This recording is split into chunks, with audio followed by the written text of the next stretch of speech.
But I think the development of full artificial intelligence will spell the end of the human race. It's a flying object, and we don't know what it is. I would hope somebody's checking it out. I don't know whether rockets or whatever, but incredibly fast, opposite direction. They were too fast to be an airplane. I'm glad the Pentagon is looking at this, because if it poses a threat, I want them on top of it. Well, the craft generates its own gravitational field. So you said there's lights in the sky?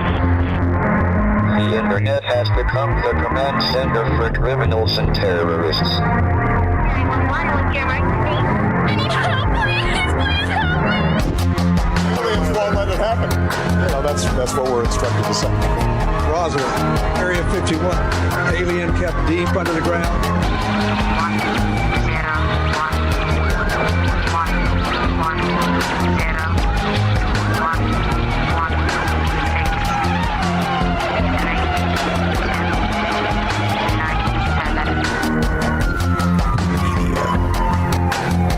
doesn't have your best interest in mind. The government is self-serving. You're here for a reason. You're listening to Troubled Minds Radio.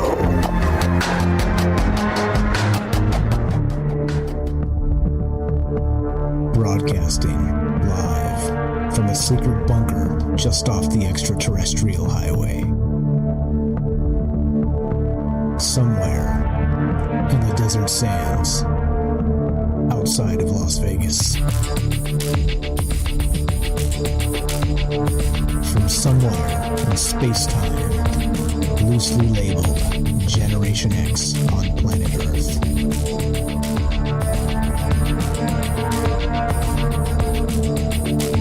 And asking questions of you in earnest into the digital darkness.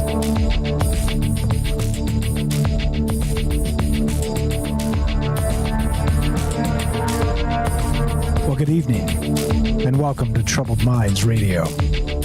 I'm your host, Michael Strange. We're streaming on YouTube, Rumble, X, Twitch, and Kick. We are broadcasting live on the Troubled Minds Radio Network. That's KUAP Digital Broadcasting. And, of course, 88.4 FM, Auckland, New Zealand. Tonight, time to get weird. Tonight, let's get weird.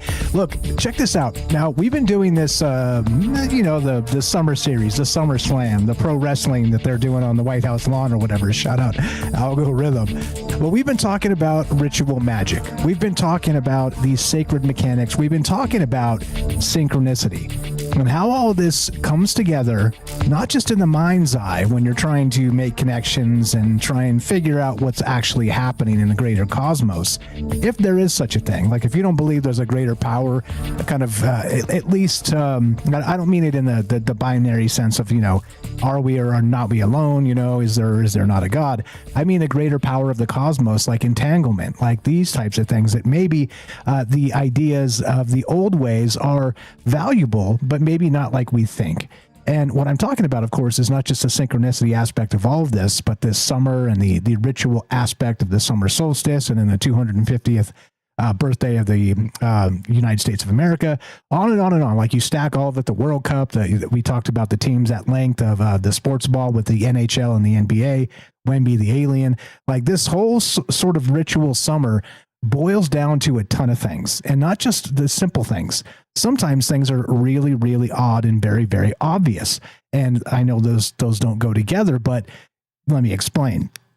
So I was going through just a regular, normal, troubled mind style stuff. And I was like, okay, so basically if you boil down the idea of ritual into, like practice, okay? Like, when I'm talking about practice, if any of you guys remember practice from, what's his name? Allen Iverson. We're talking about practice. No, beyond practice, there's the ritual aspect of stress, the ritual aspect of anxiety. And look at it, like, I've got a bunch linked here, and there's a bunch more that I'll find. I'll dig them out and put them in the list below. But it dawned on me that a lot of the things that we talk about in terms of what ritual magic is has been measured. It's been talked about in scientific journals. And oddly enough, this is not something that surfaces quite often when it comes to narratives, modern narratives. And, like I used to make the joke that if we were really serious about education, we would, teach children out amongst the trees like the Druids used to, that type of thing, instead of putting them in these sanitized schoolrooms with these fluorescent lights. And you know what I mean.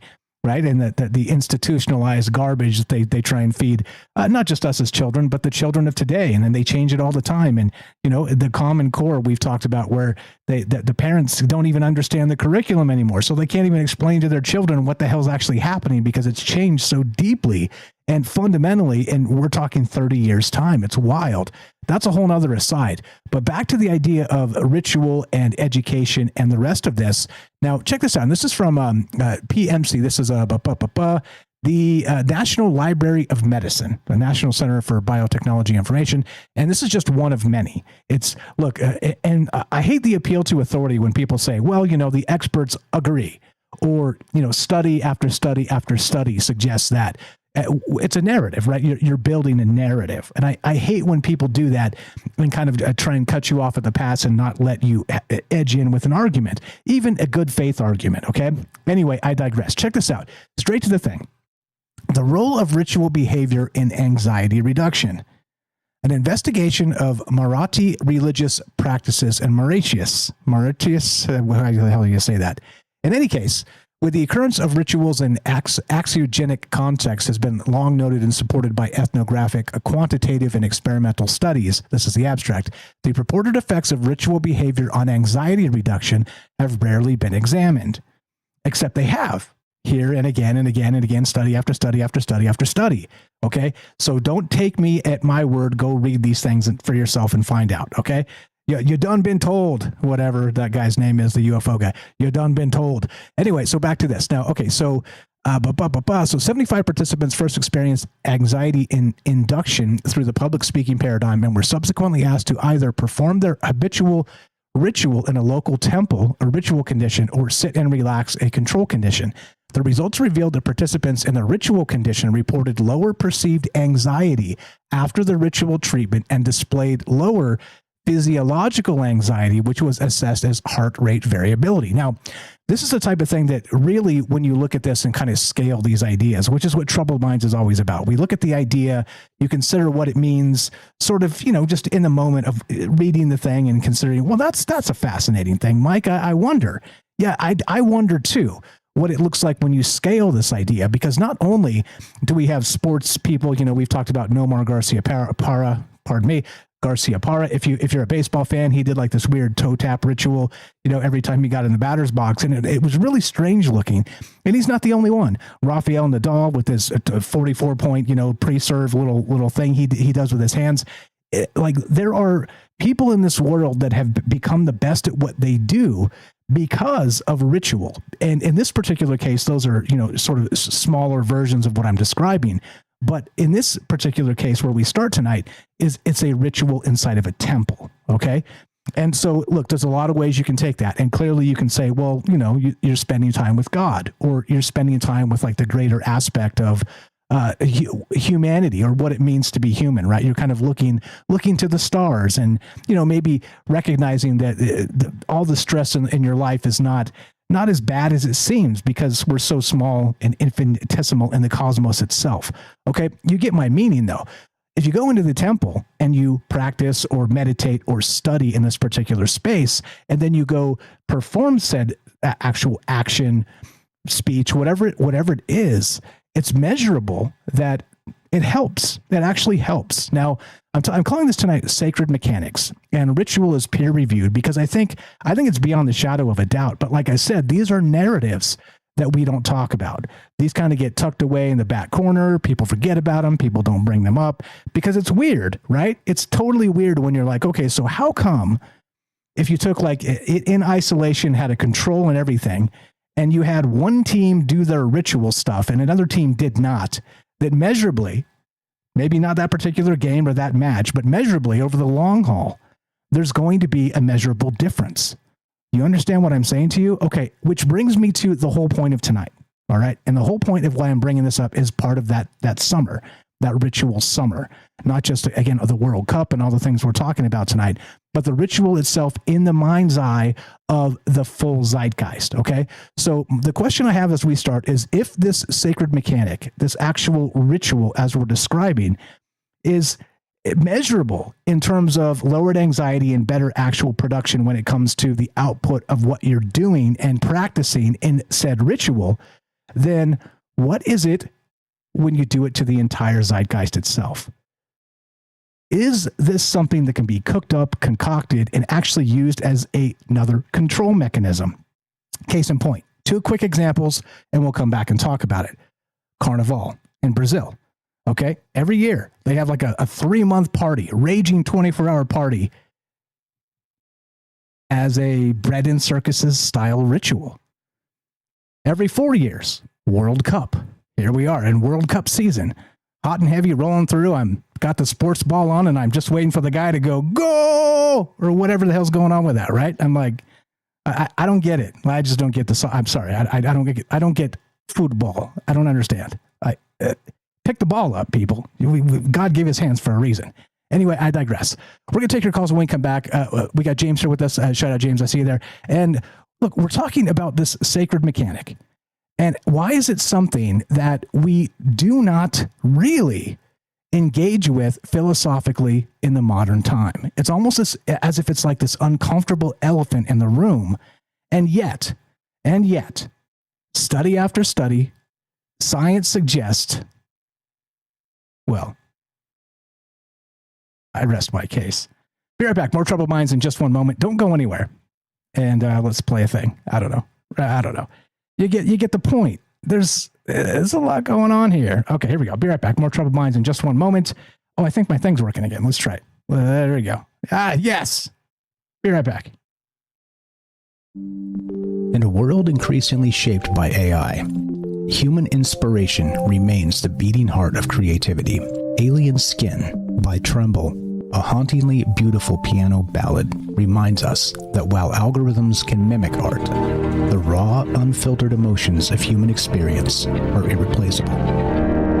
So here I sit, locked in my room again.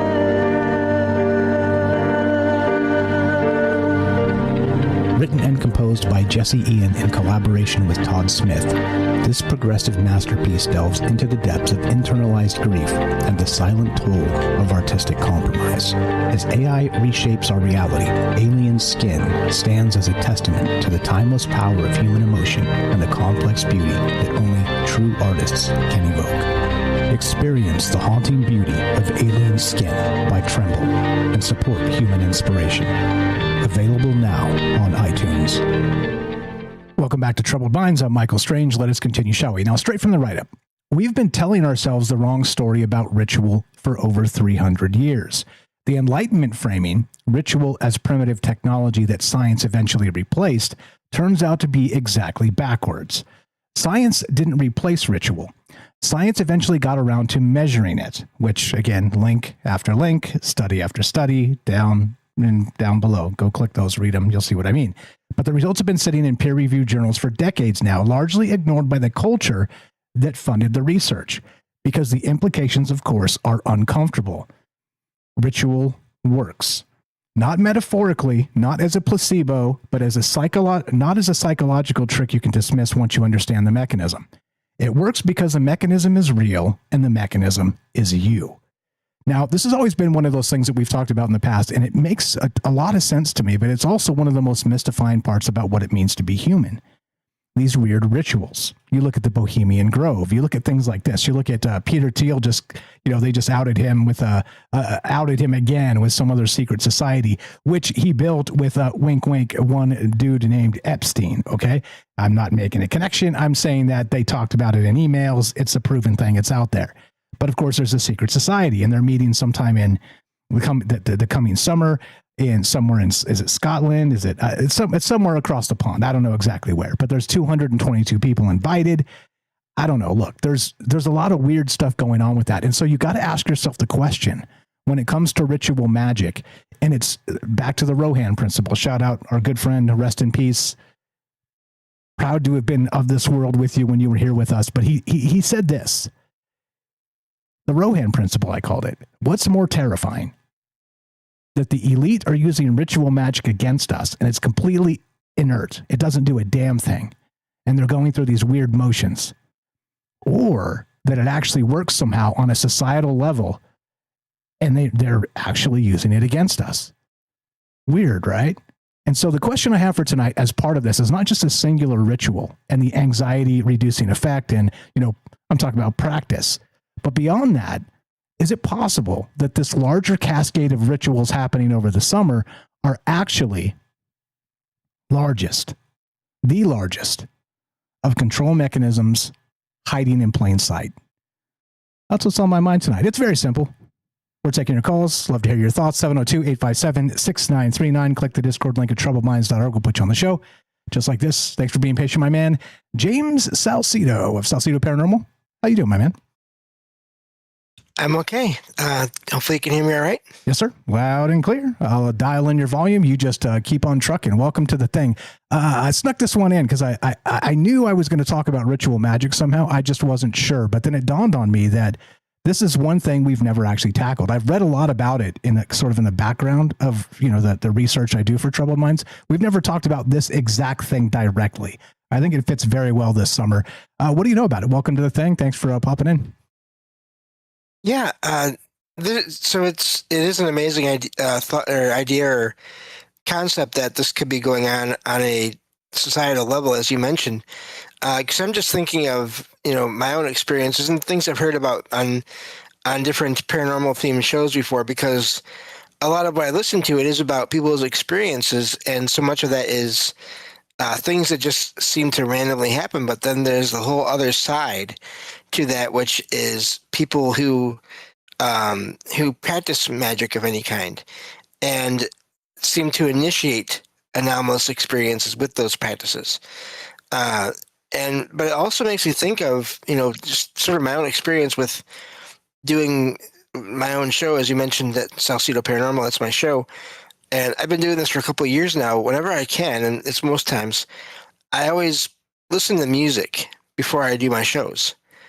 And I've noticed if I'm really running late and I don't get to do that before I record on a given night, it's not the same. I don't feel quite as ready or as good when I do the show. I mean, I usually do okay still. It's not that it's a huge difference as far as I can tell, but just in the way I feel, it is kind of a difference. And so it's something that I try to do now intentionally. Whenever I'm going to record a show of my own, I always try to listen to some music that I like, that I'm in the mood for even as well, before I do one of my shows. Yeah, Matzell says ritual music. That's exactly right. Now, the wild part about that is that it is right. It has a calming effect, and it feels as if it shouldn't, and yet it's part of the ritual of putting the thing together, of being prepared, ready to go. Kind of like like when I'm running late too, I'm frazzled. I don't have like this ritual I do before we start, but it's certainly like, one thing, the next thing, the next thing, the next thing. And then it kind of leads right into the flow of 7 o'clock, and then the music plays. And then, you know what I mean? So maybe that in and of itself is the ritual aspect of that part. But I feel exactly what you're saying, because as I've been pointing out for years on this show, there is something to this. And the question really becomes like, how spooky does it get? Which is the question I love to ask, because I think this one gets buried and put in the back pocket of science, in particular in sociology and psychology and all the things that you would expect to really be digging into this deeply. They kind of don't. And it's weird to me, because it is the most obvious in your face ritual. Not ritual, but obvious in your face control mechanism as possible. I mean, it's so weird to me. And look, here's the thing too, and I'm not making fun of it at all. Like, have you ever been in a church and just felt like the ritual presence of what that was? Like, and the more grand the church, the more wild the experience happened as part of it. I mean, just throwing it out there. Like, and look, I'm not saying one way or the other. I'm not declaring anything. I'm not crapping on anything either. I'm saying there are reverent spaces where we go and we have ritual aspects that are long lasting, that don't just fit into the space of one day or the next coming moment, but fit into a lifetime. And I don't know, like, don't you think that's something we should study deeply on a psychological level? I would say probably, and I'll bet you maybe we have. It just hasn't really been something that's always obvious and in your face because, well, then we'd know all about it, wouldn't we? Yeah, and it makes me wonder if, part of the reason why it's not talked about or not covered is, I mean, even if it can be measured, it still can, in some people's minds, maybe potentially lead to other anomalous things that can't be studied so easily.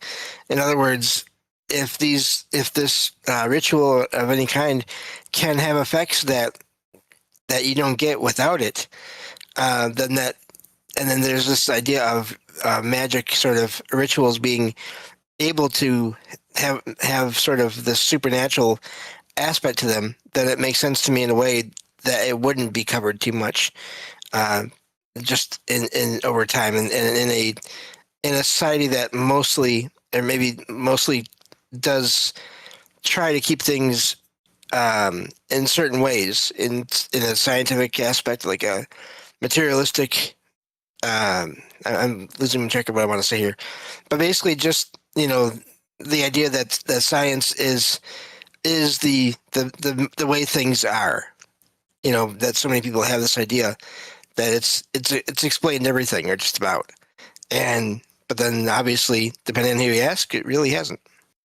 Yeah, as usual too. And I think that's one of the weirder parts of this is that we recognize these things are happening, and we recognize there's sort of that unseen realm we're always talking about. And then there are these obvious, like I said, not psychological tricks at all. These are things that are actually measurable anxiety reduction events.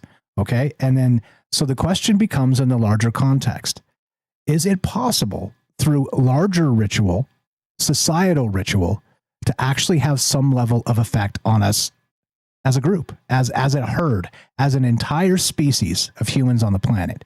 That's where my mind is at with this, with this tonight. And how weird does that get, James? You think this is always being pumped into the ether all the time, and it's just something that we are so used to kind of experiencing that we don't think about it at all anymore? What's your take there? Yeah, it could be, especially with the increased connectivity, or the connected nature of the world now, with so much technology that you can be aware of things that are happening halfway around the world, or not be, depending on who's in charge of that technology. But yeah, I think that awareness has increased, and so again, there's all these major sports events. There's people around the world that hear about them that will never go to them necessarily. But they still flood all the news and everything, and get in our minds, and even if you're not a fan of them, I'm still aware again of this World Cup, even though I'm not into it. You still hear about it. So yeah, I think it can. It's all information. It's all energy. It's all controlling emotions, causing emotions, and yeah, happy to sit in for the rest of the show as well. Right on. You are the man. Yeah, fire stuff there. And look, like I'm always saying, and by the way, it's a perfect time to drop all the disclaimers. There's no truth here, okay? My intuition tells me there's something very powerful in this space tonight, okay?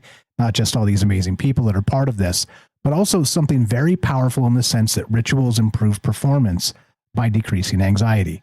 Like I said, study after study after study suggests this is a measurable thing, and we shouldn't be shocked by it at all. So the question is, am I being obtuse here by going, hey, look, guys, or do you think that there's something hidden as part of this that we don't touch on enough? Otherwise, maybe we could find a way to, counteract the bad juju. Because clearly, if there's a ritual that can decrease anxiety, you know what I'm getting at, then obviously there's going to be the opposite, a ritual that could increase anxiety. Doom scrolling much, anybody out there? That's where my mind is at tonight. I hope everybody's well. I'm just hanging out doing troubled mind stuff. No truth to be found here, just ideas. What do you know about this? Is it possible rituals themselves are actually more deeply entangled, and dare I even suggest magical, than we ever dreamed? 702-857-6939. Click the Discord link at troubledminds.org. We'll put you on the show. It's as easy as that. This is Troubled Minds. I'm Michael Strange. Be right back. More on the way. We got more from James coming up. We got your calls as well. Nobody on the line if you want to jump in here. What do you know about these sacred mechanics? And why does it feel like this secret, this obvious secret, has been buried forever? Be right back. More Troubled Minds coming up. Do not go anywhere.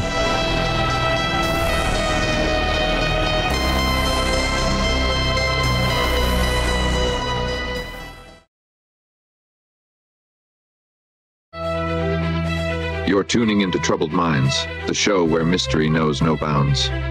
Stay tuned for revelations that'll keep you questioning the fabric of reality.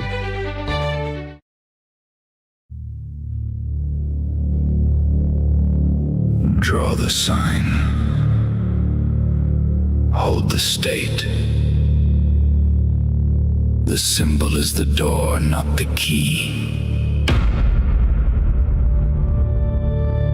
Burn the symbol. Hold the state. What's left is the working.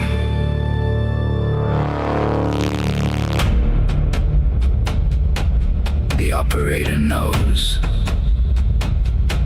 The target is the mind. The target is the mind. The target is everything. They meet in the grove. They walk through the lodge. They speak the old words in the new rooms, and either it's nothing or nothing is what they have always intended to conjure.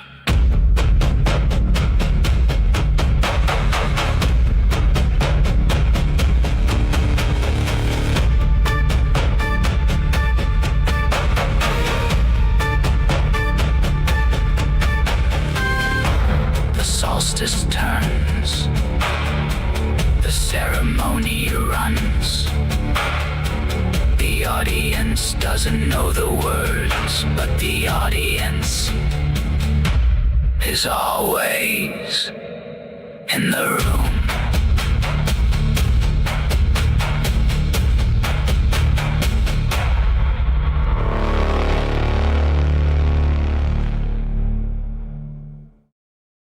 Hello, friends. What's up, Joe in Florida? Coming up next, we got What's Up, Daryl in New York. What's up, Matzel, Herschel, Kramos, Sacha, and APOC. Hope everybody's well tonight.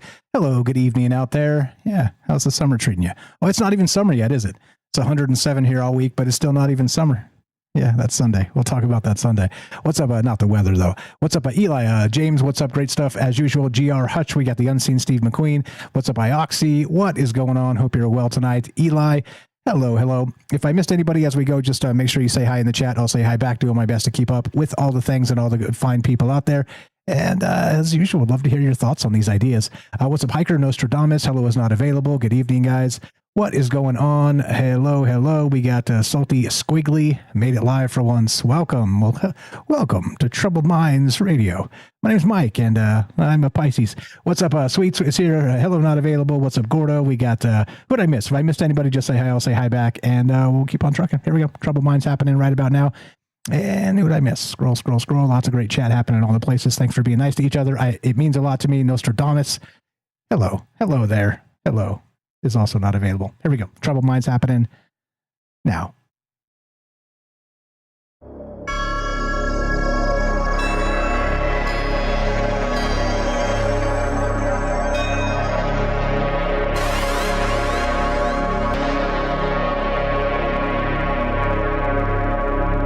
Welcome back to Troubled Minds. I'm your host, Michael Strange. We're streaming on YouTube, Rumble, X, Twitch, and Kick. We are broadcasting live on the Troubled Minds Radio Network. That's KUAP Digital Broadcasting. And, of course, 88.4 FM Auckland, New Zealand. Tonight, ritual is not primitive superstition that science replaced. It is a precision instrument for state change, group cohesion, and encoding intention into collective behavior. And the evidence has been sitting in peer-reviewed journals for decades, which raises a question the journals don't ask. If ritual itself is real technology with measurable effects, what are we supposed to make of the institutions that have practiced it continuously for centuries? And not only that, the science that should know all about it at this point. And I don't know, maybe this is the secret of the century, or maybe it's not. But it certainly feels to me like this is a secret society of ideas when you can actually measurably take a ritual, a sacred mechanic, and turn it into something that's actually performance enhancing. You get it? Like PEDs, performance enhancing drugs, the steroids, the roids. James, anything to add? And we'll go to Joe in Florida. Thanks for being patient, and welcome back. If you got anything to add? I can't think of anything right now. So yeah, looking forward to Joe and the rest of the calls as they come. You don't have a steroid take, James? I mean, hey, if it works for you and it's allowed, no, I'm kidding. Don't do drugs. Don't do drugs, kids. Yeah. I like that steroid take. Don't do drugs, kids. Okay, I'm calling this sacred mechanics tonight. Ritual is peer reviewed. And look, like I said, study after study. I hate when people say that because it's sort of a presupposition of what you're kind of cutting off contention and criticism. But I'm not. I'm just saying, look, study after study. So what does it mean? And how does it make you feel recognizing that this might be one of the most hidden technologies ever that nobody's doing anything with or doing anything about? Or are they? Yeah. 702-857-6939. Click the Discord link at troubleminds.org. We'll put you on the show. Easy as that. Let's go to Joe in Florida. What is going on, my man? You're on Troubled Minds with Mike and James. How are you, sir? And go right ahead. Hello? Are you there? Testes 1, 2. Ioxy adds in the chat while we wait for Joe there to get the tech worked out. 2 or more people in a room becomes a conspiracy. Yeah. And I still say, yeah. Good now. Real quick. Ioxy says, I still say lone wolf and thinking for yourself is more powerful. I just want to finish the statement. Welcome, man. You're on the thing. I'll turn you up a little bit. I think you're just quiet, but I can hear you. Welcome to the joint. No, that's all right. My USB port is acting wonky. So if it goes out, I'll call you on the phone. Perfect. Okay, you sound great now. So let it rip. What you got? Yeah. So I know I missed a couple of the other parts of the shows because I was out and away. But to answer the question, I would say to go in reverse from what we see now. Yes. People, the higher ups, whoever they are, they act in tradition, custom, focus, I guess. And we know the rest of us are divided, so fractured, so ADD. Like you say, if it bleeds, it leads, that we don't have time to make our own thoughts, let alone a collective thought or a movement, right? And we see the examples every day. So with science keeping it a secret, maybe they weren't, maybe we just didn't dig hard enough. Maybe the rest of us just have to go to work and don't have time to put the focus in to do that. I know that if we look at these mega church pastors, they create their own reality. They create their own focus. They create their own drive. They create their own tradition. Getting back to personal things, like I know for me, having like a custom before I play a sport, when I go to play hockey, I have to be on the road by 8:15 in the morning. If anybody watches Letterkenny or did, I kind of, I also have like a restroom routine, which if that doesn't happen at the rink, I always fear that I'm going to play terrible.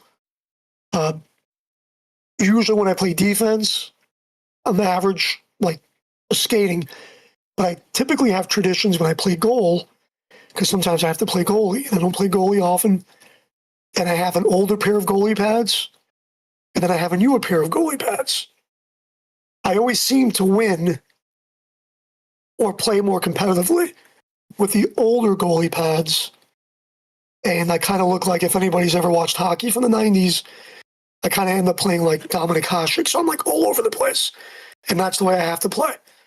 But if I put new goalie pads on to compete with the kids, a couple of weeks ago, I broke my routine. I went early to try to play a different style of goaltending. I went early, practiced with a friend. That was not my routine. It was not my tradition. And then I went to play the game with my buddies afterwards. And not even 10 minutes into the game, the bad luck struck. I hit a hockey puck, came in, caught me right on the kneecap where there was no padding. It just snuck in. And I had pain like you couldn't believe. So you bet your butt the next time I'm going to play goal from a superstition standpoint, I'll be going back to my older pair of goalie pads that I seem to be more accustomed to, have more focus and have more confidence. And I literally tell it to myself when I grab the equipment. I'm telling myself, what am I going to win with, or what am I going to be competitive with today? So a lot of it's in the back of my head, if that makes sense. Yeah, totally. And just to clarify, that's ice hockey, right? Yeah. It is ice. Okay. So, usually every Wednesday. So that puck is frozen. So that hurts like hell, was my point. It's like a rock. It's worse than a rock. Yeah. If I find the picture later on, I'll post it. I got hit with the puck in the inner thigh and my whole thigh blew up. And of course, I was playing with the new goalie pad. So, but being hit square on the kneecap with a frozen puck, and it was cranking probably like 75 because some of these guys have played college. I thought I was going to throw up. I had to sit for like 20 minutes before I can go back out there, and I couldn't bend the knee for a good couple of days. It was bad. But on that morning when that happened, I did everything outside of routine. I wasn't sleeping. I got up early, earlier than usual, and it was not in my routine. And there's belief to that. I know in my mind, if I listen to some music on the way in, again, use the restroom, take some supplements, and usually have some pasta the night before to carb load. Usually I feel pretty confident. So in that routine starts on Monday, even though I skate on Wednesday.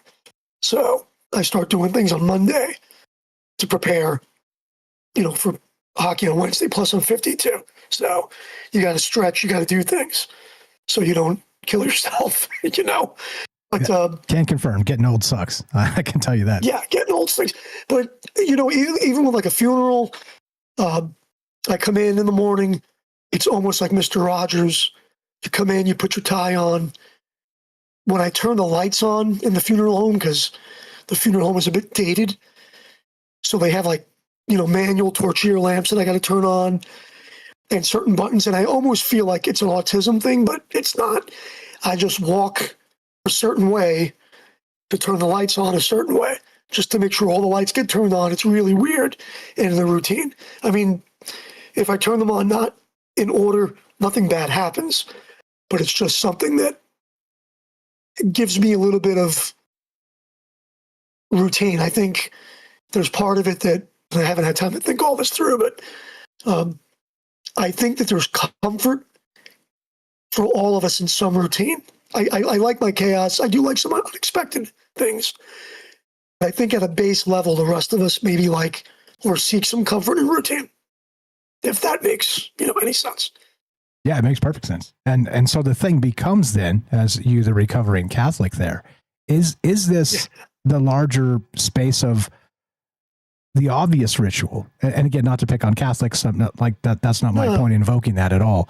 But because there's many major religions of the world, it feels like we're always at odds with each other, not just in terms of that ritual space of how it's supposed to be done, but it almost feels as if, short of, ritual murder or something. I mean, I'm not suggesting anybody do that. Don't do drugs, kids. But you get my meaning. There's places in the world where they've done this stuff in the past that remove the violent aspect of ritual. And does it matter what ritual it is? You see what I'm saying? I mean, maybe there's probably devil in the details. I hate to use the term there, but you get my meaning. Maybe there's something to the fact that a collective space where everybody shows up and does a certain thing, it kind of keeps the cohesion of the community in some particular weird or non-weird way. I don't know. What do you think? And you're right. I mean, what comes to mind is if we could all just tune out The only thing I could think of, which is maybe cliche, but it's a moment of silence. And you see that even with the moment of silence, you see the simplest argument. So I'll give you the example. Up in Hernando County, like North Florida, the teachers union, like people are getting pissed because they want to have a moment of silence, but they want to make prayer. And it's like, look, I want to meet you in the middle. Let's just have a moment of silence. Let's not name it any particular religion or any particular thing. Let's just make it a focus, because at the minimum, the Eastern religions and the Western religions, they supposedly preached peace. So if we're just able to just tune out for a little bit and not enforce our beliefs on each other, I think we'd find that there'd be some common ground. And, Jesus would say, and here I am just putting out from what I know, but I speak to you. Like Buddha probably said, be selfless, right? But I speak to you. Even though, the apostles go spread the word, all that baloney. No, it should be quiet in your heart. It should be in your belief. And again, the golden rule applies to all of this, right?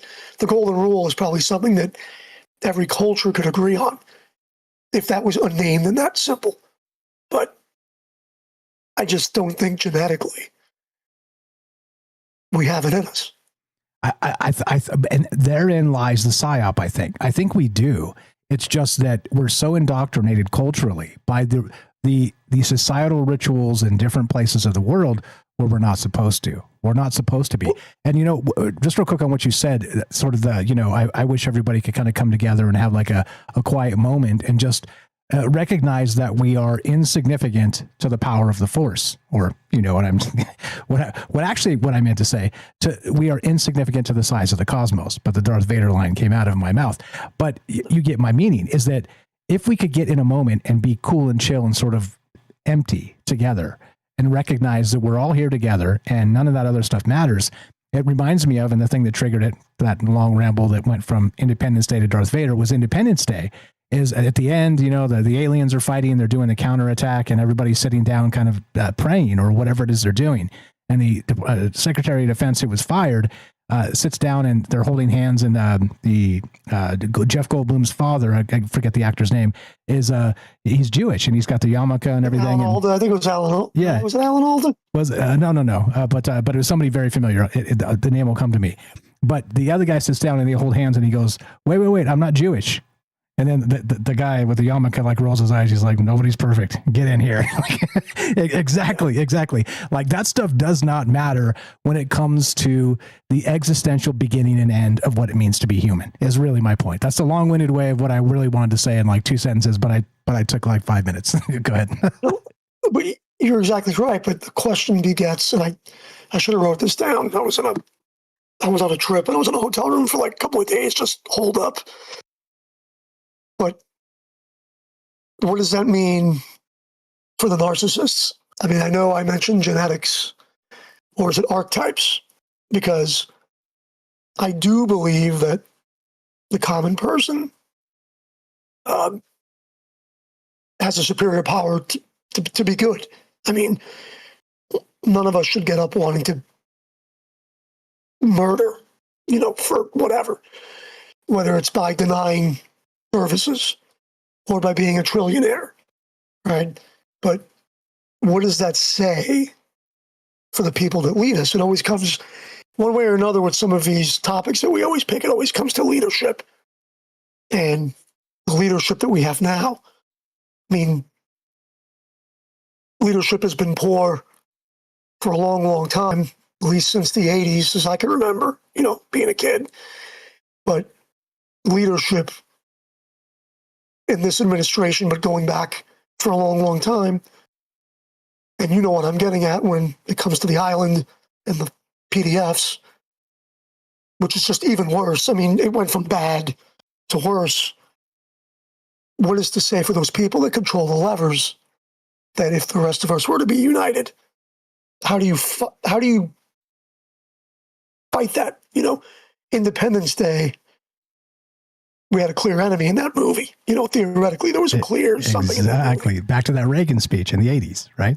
If we had an alien menace come and to threaten the Earth, how quickly we would drop all our petty squabbles or whatever. I mean, I don't think you said that. How would we? But if they put up a data center here in my county, and we went to zero water, who do we unite against that for? Right. Then we end up fighting for water. The leaders that lead us now are almost, if aliens showed up, we'd almost be better off, whether they were bad or good. At least we know that there's something there, right? But our leaders are, while they have a face, they can remain faceless at choice. I mean, Amazon can raise their prices tomorrow. Nothing you can do. We know they can raise the gas prices tomorrow, whether there's oil surplus or not. Nothing we can do. What would you do? What would you do? What would you do? Those people would still rule the world. And is that an archetype? Is that genetic? It's tribalism. Look, you're going to love this. I actually hadn't considered throwing this into the show until you started talking about this, but this is from theconversation.com. This is from the 18th. This is today. And the headline is very simple. Americans keep voting for scandal-prone candidates because they just don't want the other party to win. So we just keep running monsters as candidates, and we keep voting for monsters because we think, our side's superior, and just endorsing monsters. Okay. All right. So let me address that, because I've been on the fence, and,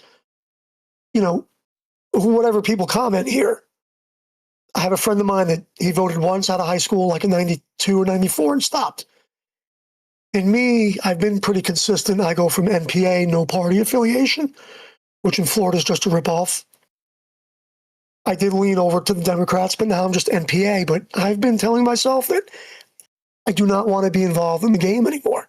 I don't want to give it my karma. So I don't feel like I will be voting anymore. Right?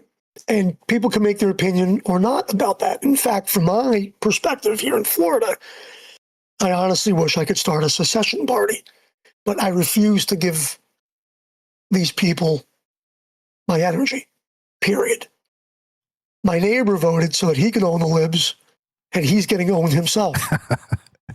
Right? And guess what happens? But guess what happens? Nobody. The last couple of administrations, even when the other guy and then Sleepy Joe, I still talked politics humanely with my bosses. One who's in one party, one who's in the other party. These last 2 years or whatever we're dealing with right now, nobody talks about anything. It's almost bizarre. It's bizarre.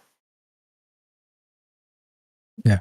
Maybe I don't know if anybody else notices that, but it's very hard to talk about. And I don't know if it's a subconscious thing because it could escalate. I just don't know. We're robots. It's like, like I always say, don't bring up taxes and healthcare. You'll trigger me. I'll freak out. But very simply, and, think about this deeply. When you bring up taxes, if you don't talk about the out of control spending first, taxes don't belong in the conversation at all. But that's not what it is. It's tax the rich, eat the rich, right? It's the haves and the have-nots. We are like robots puppeting the narratives they want us to puppet. And it's ridiculous when it's like, wait, but if you jerks just made a budget for once, then maybe we wouldn't have to talk about raising anybody's taxes, right? But they don't want us saying that because then suddenly the onus is on them to actually reform. And they don't want to reform at all. They just want to raise the next budget or blow that one out too. It's funny you say that because what's painfully obvious in front of my face is what was the saying that as Americans we used when we had the Tea Party? What was that famous phrase that we learned in our history books that should come back again? You know which phrase I'm talking about. Yeah, no taxation without representation, sir. Exactly, and Citizens United is responsible for this. So you're right, while our focus is on the uber rich, which I do think they need to pay their fair share, there's no doubt. And I think even worse, but we won't get into that. That slogan should be used to protest against, the Supreme Court, really, to have Citizens United overrun. We shouldn't be giving money to other countries, namely ones that are our friends, but maybe not our friends, and a lot of other things. But that should be the slogan. In fact, really, that should be the Bible for every American citizen right now who's mad as hell. Every American citizen, the Bible should be Thomas Paine, Common sense. Yes, sir. Yes, right? sir. Yep. And it should be taxation. And the halls of Washington should be stormed with. Whoa. Not like that. No. Conceptually, in the mind's eye, remote view stormed. Okay, there you go. I saved us. Go ahead. Okay. But hey, look, I'm not talking J6. I'm talking just a nice, peaceful protest at the Greenwater Lake thing that he has up there. But it would be not. So, like in Florida, they're talking about getting rid of or giving you a bigger exemption for your homestead, for your property tax. I haven't read too much about the idea because I get frustrated because we are ceding power to the state. Now, I don't have the book in front of me, but I've been reading this one book. And really, the federal government should not have the power that they have over the states to tax us like they do. The way the country was set up was the states really kind of should have been able to do their own thing and pay minimum to the federal government. But that's a whole other thing. But keeping us divided, getting back on track is what they're doing. We know that, like you said, bringing up certain topics turns you into Agent Smith, turns me into Agent Smith. Exactly. Right? And the talking points just come straight. You don't even have to think about it. They come straight out of your mouth, and we're arguing about things that we probably agree on. It's crazy. Yep. And I find that quite often. So, and me as like a history major, political science guy, and then doing funeral business, I kind of don't like going out because I feel like I'm surrounded by, I feel like I'm surrounded by, I just feel like I'm surrounded. So that's all, it's kind of a sad thing. I go out and DJ a little bit. I play some hockey with people that I know are politically opposite than me. Again, I believe Florida should secede from the country. Those are my beliefs. That's my focus. But it's going to be scary. It's already rough, and it's only going to get rougher. And the more that they take away from the poor, right? The more they take away from the poor aren't going to be able to focus even on their basic needs. They might lash out, and the middle class is going to look down on the poor instead of looking at our governments to say, why are you doing this? They're going to pit everybody against each other so they could keep their last nickels, dimes, and pennies. Our nickels, dimes, and pennies. That's our money. Anyway. That's our money. You're the best. I appreciate it very much. Yeah, and that's the point. The whole point is that the way this fits together is that it's being used against us, I think, without a doubt. And that's why I think there's no master dissertations in elementary school about how to do this, because the cults would begin in third grade. Yeah, but I would leave you with this. I mean, all of us that have traditions, whether it's in the morning or in the evening, like in the evening, I'll stay on with you a little bit. I've got to do some music things I have to DJ tomorrow, but I usually watch a little bit of Deep Space Nine. I might have a little drink of water because it makes me feel cozy. It makes me feel good. And then I'll go to bed. In the morning, you'll have a little bit of coffee. So whatever traditions anybody here is listening to, it is important for us to be grounded. So you do whatever helps you ground. And, that's it. That's it. There's no wisdom there. We all know it. No, there's wisdom there. There's wisdom James, there. what's up? There's a little bit of wisdom, but I didn't say hi to James and everybody. Have a good night. I will let you go. I know we're at the bottom of the hour here and top of the hour or whatever.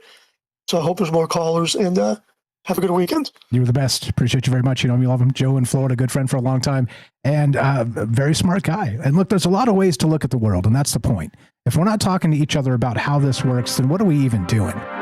Right? That's what gets my goat about most of this stuff. And look, I could literally go out there and just make up nonsense for clicks, and we'd be way more popular as a group, as a conversation space than we are.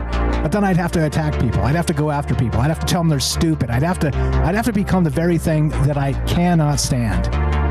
Let me tell you what. I refuse. Let's consider how we've been programmed, how part of this is all a larger ritual, and how it's all being cemented this summer. Love to hear your thoughts. Great call from Joe. 702-857-6939. Be right back. More Troubled Minds on the way. We got Kramos coming up. More from James and your calls as well. Do not go anywhere. Be right back.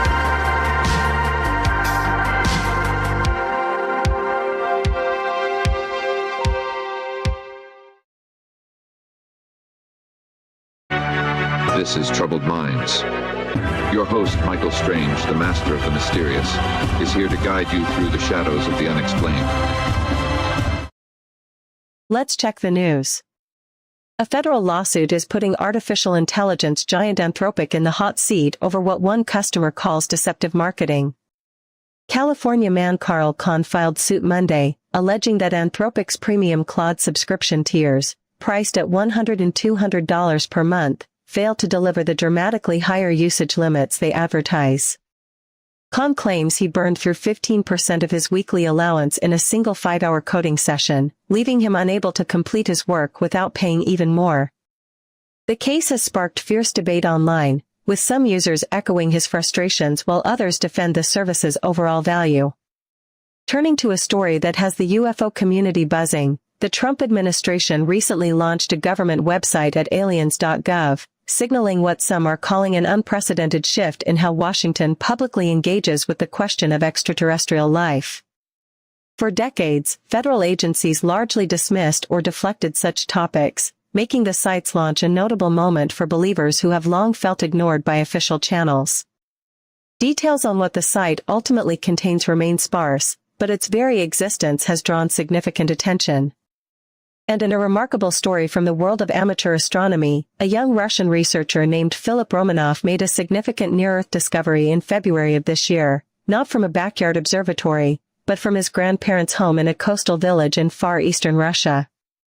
Working remotely through a professional telescope located in the Canary Islands, Romanov spotted a previously uncatalogued asteroid now designated as 2026 CQ3, while conducting routine positional work on a known object. The asteroid, estimated between 15 and 50 meters in diameter, comparable in size to the Chelyabinsk meteor of 2013, passed roughly 8 million kilometers from Earth, posing no impact threat. His discovery highlights a quiet revolution in citizen science, where amateur researchers now access professional-grade telescopes remotely to compete with, and sometimes outpace, the large automated sky surveys that dominate the field. Thanks for listening to the Troubled Minds Radio Network. Indeed. What's up, guys? Sorry about that. Didn't mean to go all 1776 on your asses there. But, you know, sometimes that's the way these conversations wobble and meander. Hope everybody's well tonight. I think 1776 is also pertinent because if it's not in your mind's eye at this moment, which is going to be, 2 weeks and 2 days right now, will be the 4th of July, the 250th 4th of July. But who's counting? Huh? Anyway, what's up? Fantastic call. Appreciate you, Joe. More from James coming up. We got Kramos and your calls coming up. What's up, Eric? Joe in Florida. Thank you for the call. Daryl, what's up? Matsal, Sacha, APOC, Herschel, and Kramos. I see you guys. What's up, Kelly? How you doing? What is going on, Mr. Mission Control?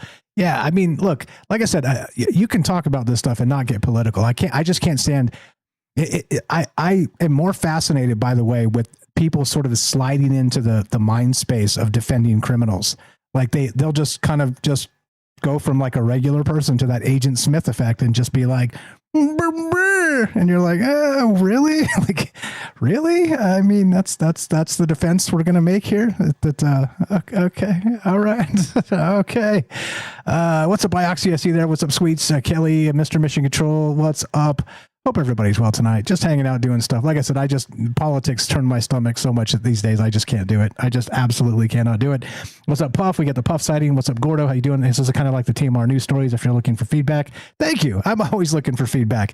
I get mad sometimes when I get the feedback, but you know, I'm human too. Tell you what. Also, I'm not going to say it. I'm not going to say it.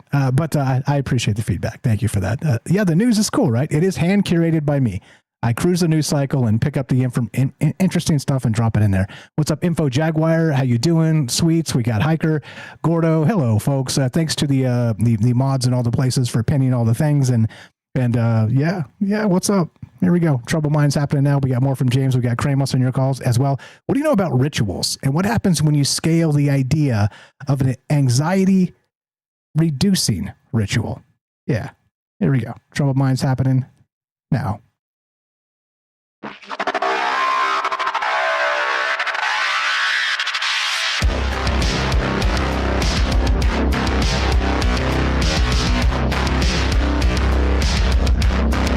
Welcome back to Troubled Minds. All the places, all the things, troubledminds.org. You can click all the things, do all the stuff. The radio station is up there. You can listen live when we're live on the radio from 7 to 9 p.m. Sunday, Tuesday, Thursday. Right there, click it on the top. Listen live, KUAP Digital Broadcasting Las Vegas. There's the Discord link. There's the Substack. There's everything there. All of our amazing friends, not all of them, many of them, more coming soon. Just click it. Come help. Come support the show in all the different ways. And that's it. Tonight we're talking ritual magic, but not like you think. Not your grandma's ritual magic, and I mean that in the nicest way. I'm talking sacred mechanics and the fact that this ritual is actually peer-reviewed. And many scientific journals and actual studies have proven this, that we know this to be true. And some of these spaces are, kind of in the idea of elite athletes really having these ritual spaces where if they don't do it, they don't perform like they should. It's like an entirety of the stress space just turned off or turned way down, so that you can just focus on performance. And again, like I said, study after study. I hate the term because, like I said, it's a disarming thing when people say that, the appeal to authority. But look, the role of ritual behavior and anxiety reduction. Another one, don't stop believing. Rituals improve performance by decreasing anxiety. Another one, rituals decrease the neural response to performance failure. Right? Like I said, sort of recognizing that we're just a person in a wide world after all. So if you fail, you fail. A trillion humans have failed before us. A trillion will fail after us. And so it's really a drop in the bucket, and it's not the end of the world, right? God willing, we have another day. The surprising power of daily rituals, using the power of ritual to reduce anxiety, on and on and on, look, on and on and on. It's all there. And like I said, this is just a drop in the bucket of these studies. And why?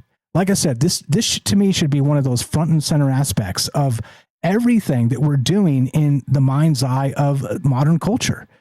And I think it is, except it's like the hidden third eye. I think that we're absorbing this stuff. It's happening all around us. We're even part of other people's rituals inadvertently. And what's happening as a result? As I like to say, they're very control mechanism-y. Right? And I know that's not a word, but I just make up whatever I want as I go, especially when it comes to words, because words are hard. James, anything to add to that? And then we'll go to Kramos in just a second. Thanks for being patient. Welcome back. Words are hard. I feel like I've heard that before. Indeed. Great call from Joe. And it's funny, you two were talking about, triggers and all that. And I think I figured out my trigger as of lately. And if anyone doesn't know, it's the whole everything is demons thing. Started with ghosts, now it's aliens. And I think I figured that out. But great call from Joe. And it's amazing how you have these studies that are talking about this, and then look at, so far we have all, you and Joe and myself talking about this on a personal level as well. So it does seem to scale, and it can go either way for a positive or a negative effect. And I definitely agree that, going back to my trigger, like I just said, I think that is a negative effect that a lot of people in power possibly are doing intentionally for whatever reasons, whether it's money or power, or they really believe that. I don't know, but I think it's definitely one of the dominant narratives lately, and I'm trying to keep my temper with it. Yeah, as well we should too, like kind of recognize the things that do piss us off a little bit, and then recognize it, right? It changes us. So because we are practicing that stoic mindset, we're recognizing the things around us we can control and the things we cannot. And the more you focus on the things you can, the more powerful you become as a singular sovereign entity, because now you are not reliant on the emotions of the mob. You are reliant on the emotions you choose to engage in a moment. And that is a very powerful human thing that, once again, like I said, very ritual-esque, sort of finding your ritual mind space to be cool and chill. and not really just fly off the handle because Jeremy Corbell says something stupid. Shout out, Jeremy. You're the best. But you know what I mean. Fire stuff. What else you got? I think that's it for now. You're the best. James Salcido, you know him, you love him, salcidoparanormal.com, SALSIDO paranormal.com. I'll get back to him momentarily as well. Taking your calls tonight as we talk ritual magic. I'm calling this sacred mechanics.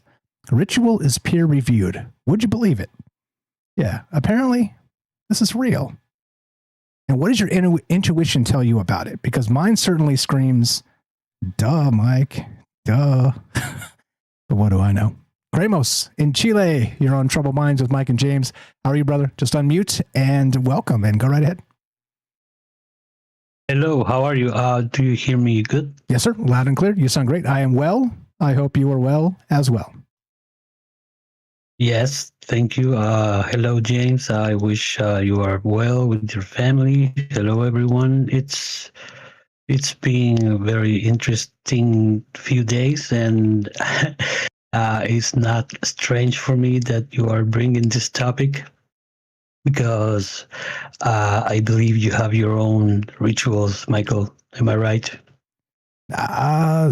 Less so than you might think, but yeah, I think they've worked their way into my daily life. Absolutely. And you know what? I would even describe this as one of my grounding rituals, is hanging out with you guys and kind of challenging our own ideas and, you know, bouncing ideas against the cosmos. I mean, this is one of my grounding rituals. I don't think there's any doubt about that. Yeah. Well, it makes sense for me when you say this after you answered the question that I asked you the other day about how you decide to bring one or another topic, and you talked about inspiration. So I think it's a very deep ritual, and you transform that inspiration in this space, and I think it will keep going and getting bigger. Your space, I think. Yeah, real quick on that. Like I said, there are hacks to get, you know, quote, bigger. And I don't know. Like I previously stated there, I don't care. I mean, not that I don't care. I think it's important for all of us to kind of grow together. But there are dirty tricks you can pull to get to the top. And I just don't want to live my life pulling dirty tricks on anybody or anything for anything.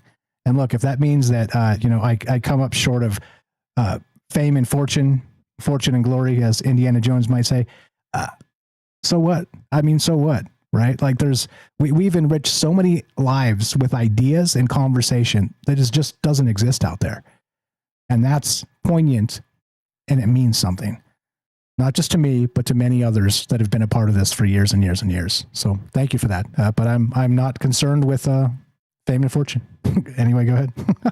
Yeah, I agree, and I think you are in the most pure path because you don't care about that. That reminds me some Taoist parts of the Tao Te Ching book that says when Lao Tzu explains how being the last is mostly being the first at the end.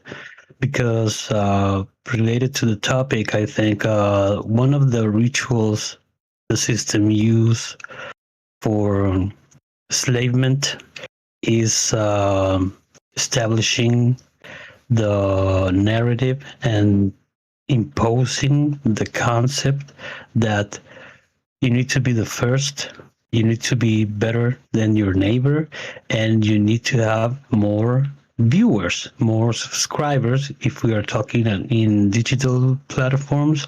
So the imposition works in terms when people feel bad about themselves because they don't have the number of viewers they wanted, the numbers of subscribers they wanted.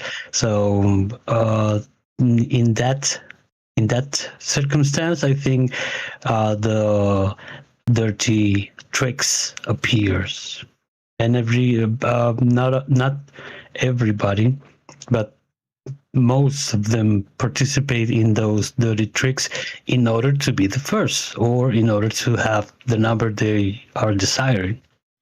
Yeah, and you know what? Shout out Ricky. Ricky, anything is possible. He was on, a couple weeks ago, and he said, Mike, not all money is good money, and it's very well said. Like, would you like to sleep at night? I mean, you can do all manner of things by exploiting people and just being just insert expletive here. You can just be the jerk of all jerks, and people love that crap, and you make tons of money. And I could name them. You want me to name them?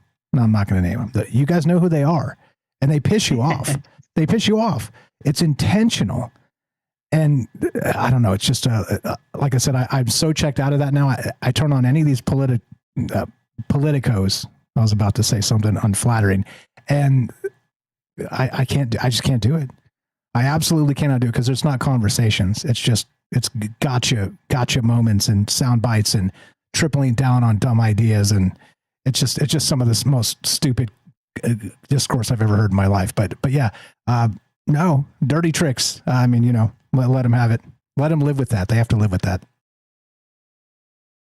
Well, I think politics works for one of the main controls of this system because polarization, fragmentation, individualism, I think, is one of the main cores of this system in terms of when you think about how the system works in terms of economics and survival.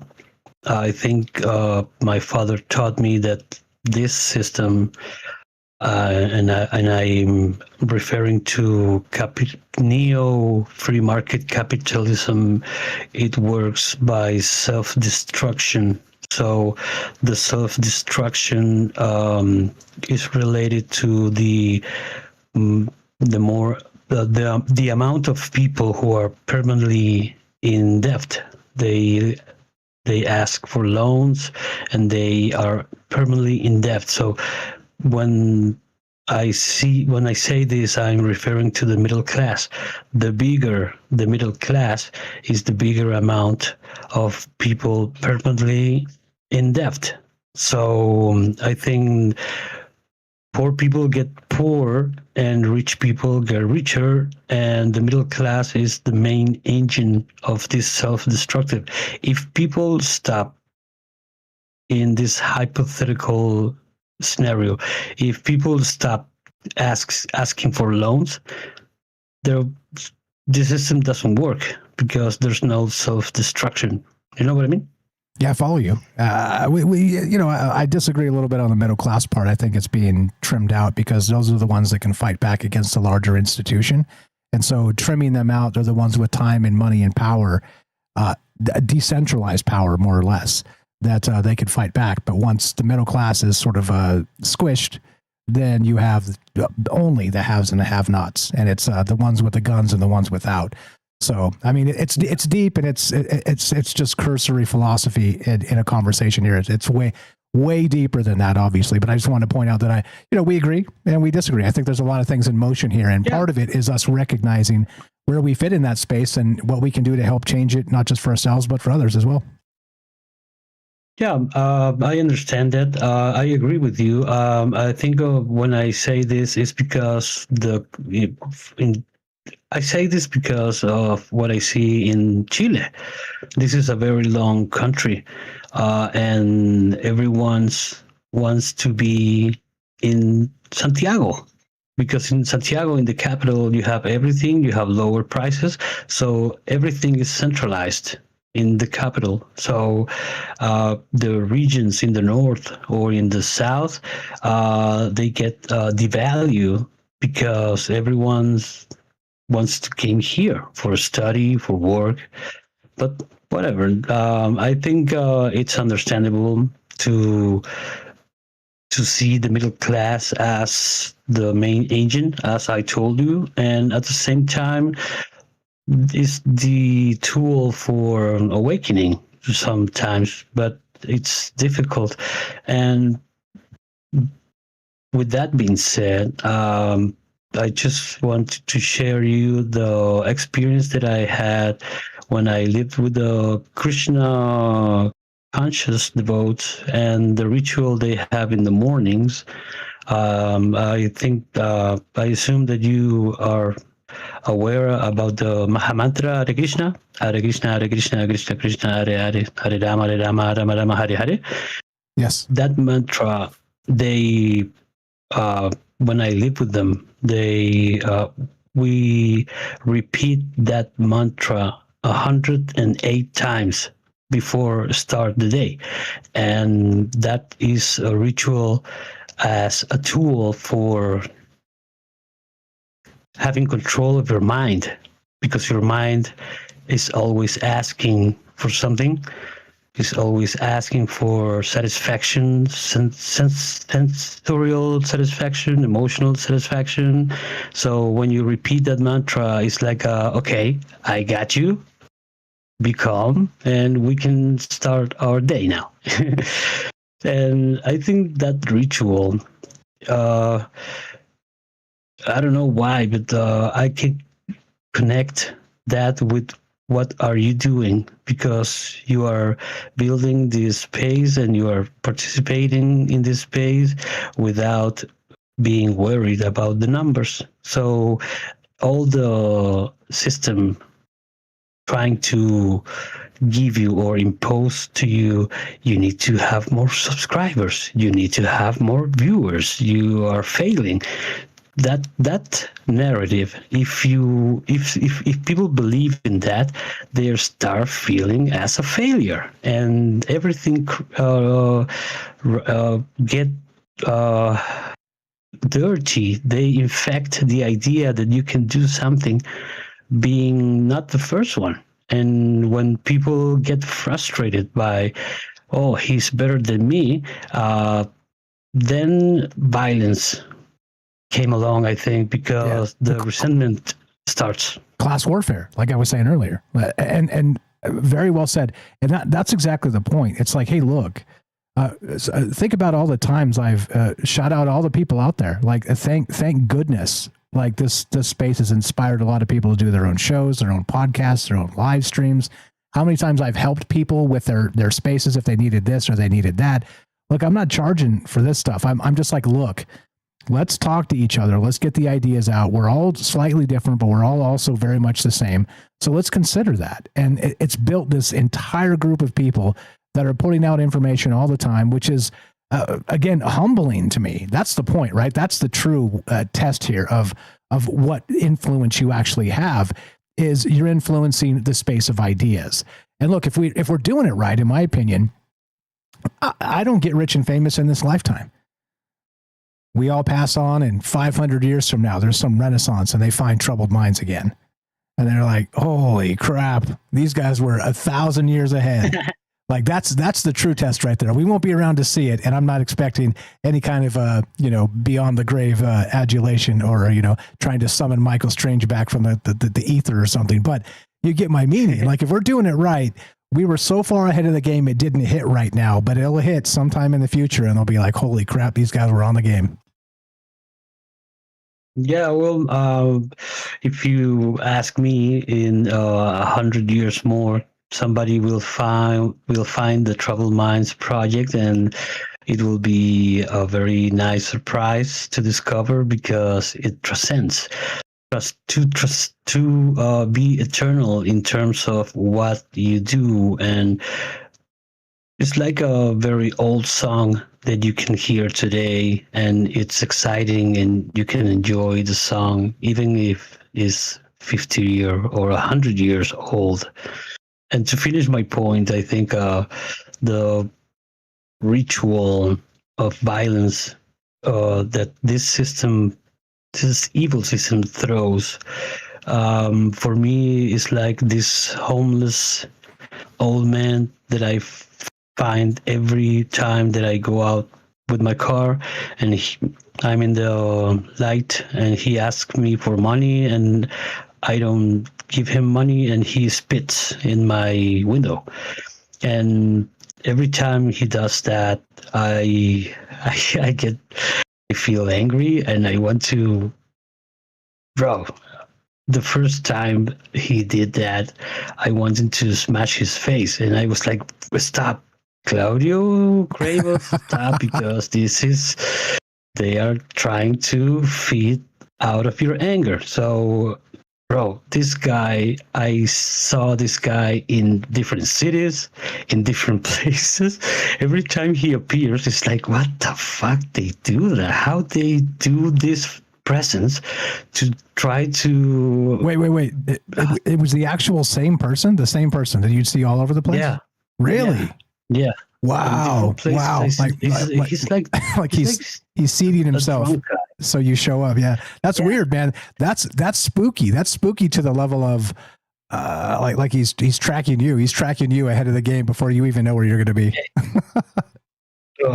If I can tell you the joke, for me, it's like this holographic projection of this drunk guy that doesn't speak. He only makes noises like, and he's violent. If you don't give him money, he curses at you or he spit on your window.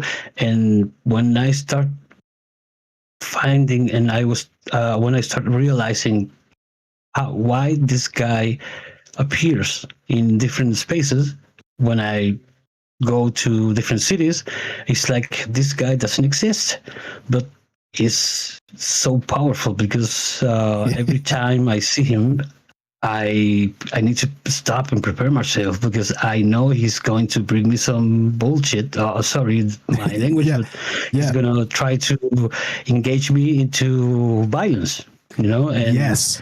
I don't escape. Remind me as we go. I don't want to take your time here, but remind me to tell you about the time where somebody took my lunch. No, I'm not going to take your time. I want to ask you this question.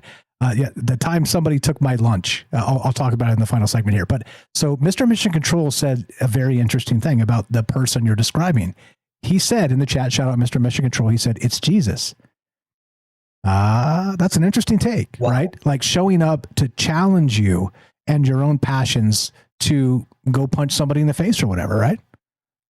I love that.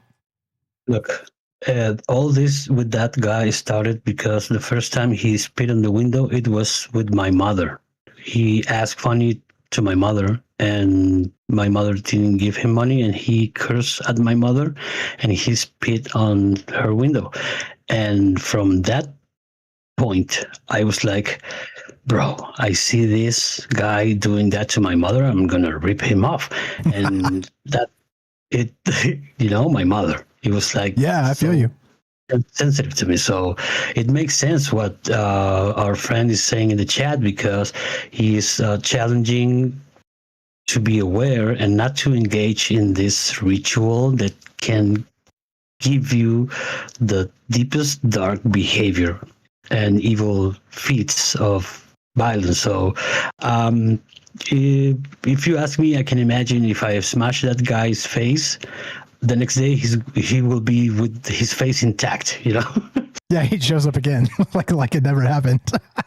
Jen says it's Odin too. Jen says it's Odin too. Yeah, I mean, look, it's an interesting mind space, and I do wonder how much of sort of that metaphysics plays out in the real world, and that's why this stuff is fascinating as hell to me. Because look, if that was happening out there, and let's say again, just for sake of argument and conversation, it was Jesus, it was some sort of metaphysical space of this person, the opposite of Agent Smith appearing to piss you off and turn you into the worst of yourself,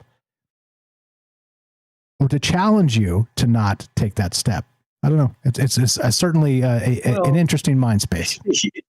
Yeah, if it's Jesus, I feel fortunate, and if I deserve it, I will learn the lesson because, bro, this happens the last year, and I feel like smashing his face every time. I need to control myself for real. Like stop, like put my mind in blank, and it's very difficult. It's very hard for me. But if I learn the lesson, maybe Jesus will be happy of it. Hey, that part is above my pay grade, but I'm proud of you for not smashing the man's face. You're the best. Appreciate you very much. Thanks for jumping in here. And Fire Take, as always, appreciate you. You have a great night. Thanks for the call. Thank you, Michael. You too. You're the best. You know him, you love him. Cremos in Chile, Notables Radio, troubledminds.org/friends. Scroll down. It says follow Cremos. He's got also a sexy link tree. Click it right there above my head on the stream. Alphabetical. Click Cremos. Go check out his stream and go support the man. Hey, I love that story. What do you guys know about this? We're talking ritual magic tonight, but not the way you think. This is Troubled Minds on Michael Strange. Be right back. More on the way. We got more from James. We got your calls as well. Looks like maybe Matt Sal on the line coming up, and love to hear your take on this. Be right back.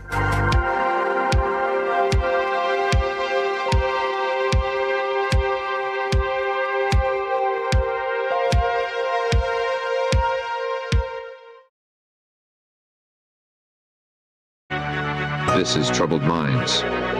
Your host, Michael Strange, the master of the mysterious, is here to guide you through the shadows of the unexplained. Let's check the news. A team of researchers at Texas A&M University may have found something extraordinary hidden inside the human body, a dormant regenerative capacity that science long assumed we simply didn't have. Published in the journal Nature Communications, the study describes a two-stage treatment using specific growth factor proteins that successfully redirected the body's natural healing response away from scar formation and toward actual tissue regrowth in animal trials. Bone, joints, ligaments, and tendons were rebuilt following amputation, not perfectly, but meaningfully. Lead researcher Dr. Ken Munioka suggests the key difference between humans and creatures like salamanders may not be biological destiny, but rather a biological switch that's simply been sitting in the off position. Shifting now to a story that sits somewhere between environmental advocacy and civilizational insurance policy, Earth's black box is no longer just a concept. The Australian nonprofit known as Rouser Lab has confirmed that installation of their massive data recording structure is scheduled for this December, on the edge of a remote airfield in the island state of Tasmania. The 52-foot-long reinforced steel and concrete structure is designed to survive cyclones, earthquakes, floods, and fire, continuously ingesting planetary health data from space agencies, weather organizations, and universities. Described by its creators as an unbiased account of the events leading to the planet's potential demise, the device is intended to give future civilizations a complete record of what we did, and what we failed to do. Rouser Lab frames it plainly on their website. How the story ends, they say, is completely up to us. Thanks for listening to the Troubled Minds Radio Network. The way the story ends is completely up to us. That's so poetic. So lovely. What's up? Hope everybody's well tonight. Great call from Cremos and Joe and James. As always, you guys are fire. I don't know. I got some more food for thought as part of this conversation. What's up, Eric Gaston? How you doing? We got Daryl, Herschel, Cremos. What's up, Joe in Florida? Thanks for the calls there, Cremos and Joe. Sacha and APOC, I see you guys. Hope everybody's well tonight. What's up, Jen? Welcome. Baba Yaga does it too. She tests people. I hadn't heard this stuff. This is kind of cool, actually. So some would suggest, right, that it's Lucifer, Satan, or sort of an evil influence. But also, what if the opposite is true? Where, you know, like Agent Smith appears as the test of your temperament, the test of who you should be in the moment. And you're supposed to make the right choice. I'll tell you about when somebody stole my lunch recently. I've never had my lunch stolen in my entire life until I was like 50 years old. Yeah, it happened. What's up? What is up, Mr. Mission Control? Ioxy. What's up, Jen? I see you there. Hope everybody's well tonight. If I missed anybody in the chat, just say hi. I'll say hi back. Try and get everybody in. Good night to Hello is not available. What's up, Sweets? Nostradamus. What's up, the real JB? How you doing? Jason Barker, Knights of the Storm. By the way, James Salcido, our good buddy here, is going to be on Knights of the Storm coming up on Saturday morning. So you guys know about that in case you didn't know. So go check that out. You guys know him. You love him. Jason Barker, that's Karen, that's Ashley. Very, very smart people, very conscientious, and really looking at the world in the right way. And James is going to be on there with them this Saturday. So there you go. Comment or two. You got it, James. Here we go. Trouble Minds happening right about meow.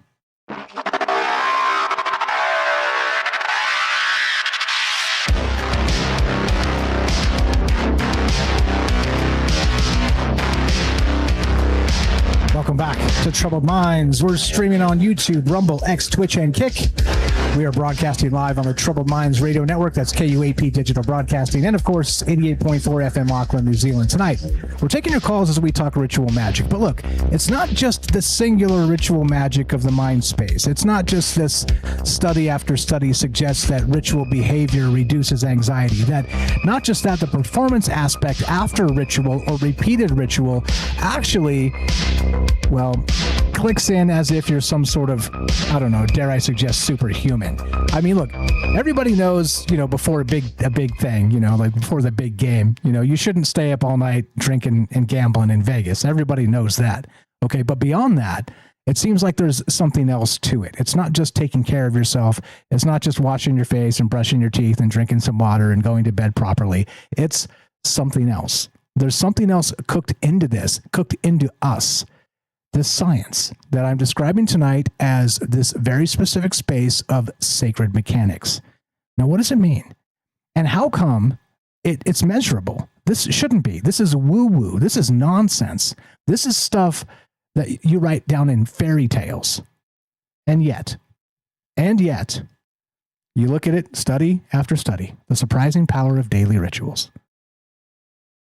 What the hell's going on? And why is this not front and center in every sociology, space, course? I mean, it feels as if some of the most important stuff that we should know, that should be really honed in on and studied heavily with tons of resources, are kind of just cast-offs.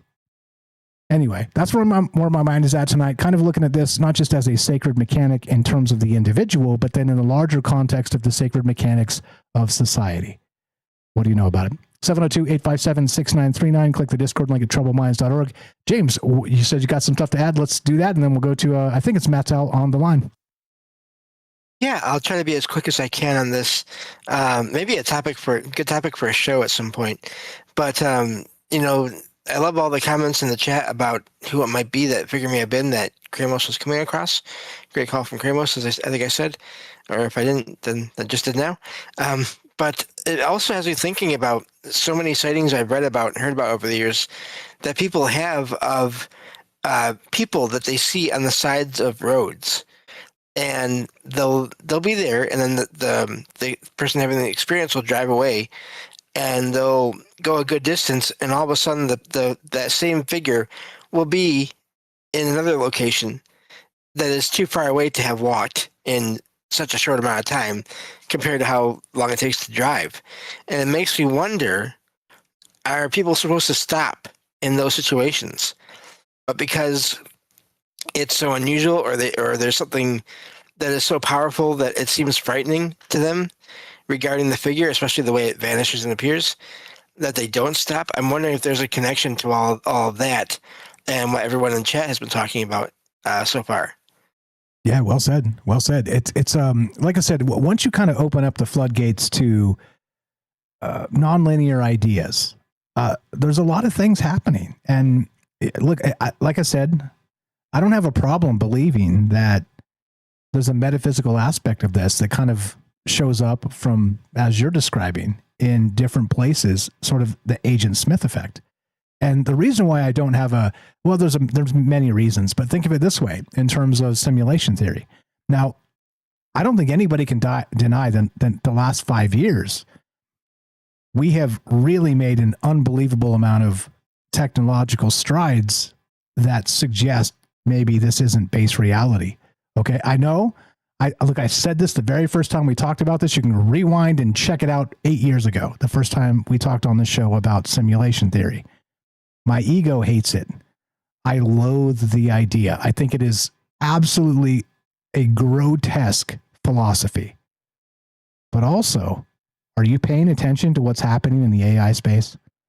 Are you paying attention to what's happening with persistent worlds creating as you walk through a space? Telling you, you give it just a couple hundred years and we're able to create true virtual realities indistinguishable from life itself. We're almost there ourselves. Imagine a larger, massive cosmic supercomputer simulating all of this. I'm not saying it's true. I'm saying I hate the idea. But I'm saying you cannot deny that maybe, just maybe, you're the best. Anything to add to that, James? My diatribe, and then we'll go to Matt's out. No, it's funny because I don't like it either. But you also, if you look into enough anomalous experiences, people claim to see, almost like the image that is being generated by like the holodeck in Star Trek fades in certain places, and people see these like grid line patterns in the sky and things like that. And so I don't like the idea of simulation either. But also, if you look into enough of these spaces, it's like, well, then how do you explain that? So, but yeah, looking forward to Matt Howell's call. You are the best. 702-857-6939. Click the Discord link at troubledminds.org. We'll put you on the show. I think it's Matt Howell west of the Rockies. What's up, brother? You're on Troubled Minds. How are you? Go right ahead. Hey, Mike. Good show. Can you hear me? Yeah, thank you very much. Loud and clear. My bad for having it way too loud. Sorry about that, everybody. Go right ahead. You're on Troubled Minds. Sorry about that. Oops. That was like ear bleedingly loud, but that was my fault. What do you got for us tonight? Thank you for listening. Thanks for the great chat. And what can you bring us with your amazing wisdom? Thank you. I just want to talk about just start talking about the different types of circles and ritual magic. But there's different types. So starting off with the many different forms and the many different types of ritual magic that could be, and we'll call them circles. But what you want to do. So there's different types. So there's spellcraft, like doing something. There's meditation. There's protection. There's worship and celebration. And there's also for no reason at all. And so if you feel called to cast a circle, you could do that if you enjoy just being in that space. Back to the rituals. When we cast a circle, it's called the Witch's Circle. It's a sacred space. It's beyond space. It's beyond time. You create a temple within the world with 1 foot in the physical and 1 foot in the spiritual. It's like a holy place of power, where creative forces and the universe gather to partner with you. It's known by many names: the Witch's Circle, the Magic Circle, the Magician's Circle, and the Moon Circle. And you think about things like the moon, the sun, and the earth. It's all a circle. So casting the Magic Circle has to do with all that. And just keeping up with our relationship to the circle, the 4 elements, and the divine, it's all part of it. But when you can do a ritual at any time, and many people have the ritual throughout the day. And you were talking about like Michael Jordan, and he wore the same jersey, those types of things. I feel like if it works and it brings you lucky charms, all those kinds of things, if it works for you, then yeah, definitely use it. And the ritual can work for anybody. But I feel like if you have a relationship with the powers, like the 4 elements and the divine itself, when you do the work, it will give you, if you have that relationship to the divine powers, it'll have a deeper experience. And so by doing these things, and so some of the stuff, I'm going to go over it really quick, but we could think about or talk about any of these things. But yeah, no. When we do rituals, go ahead. Sorry, I thought you were giving me a space there. Yes, I think it's critical to recognize that it is a way to sort of hack reality. And I don't mean, fly like a superhero. I mean, like James was describing earlier, that idea space of us controlling ourselves in a moment when we're not supposed to, when society has conditioned us to do otherwise. Like Kramos said, he wants to go punch that guy's face in whenever he sees him, and he sees him everywhere. It's almost as if it was like a setup, right? It's like, it's a trap. It's a trap. Admiral Akbar from Star Wars. It's a trap. Don't do it. And sorry to interrupt. Go ahead. All you, my man. No, you're right. I wanted you to talk about that, what it means, the whole circle itself. But I wanted to just go over these things, parts of this, of creating the circle, creating the ritual, and then We can talk about each one individually or just different things, but these are the things that make it kind of as a ritual. And I want to talk about this.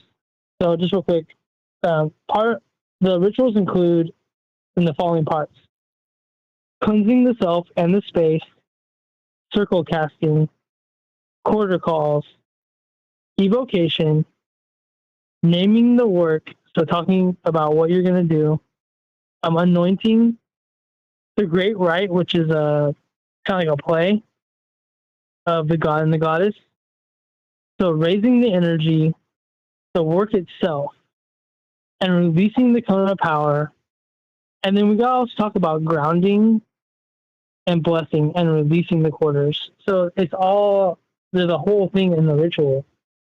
But the way I want to talk about it was that when we create the circle, many people think that it's for protection, and it is. It actually is two things.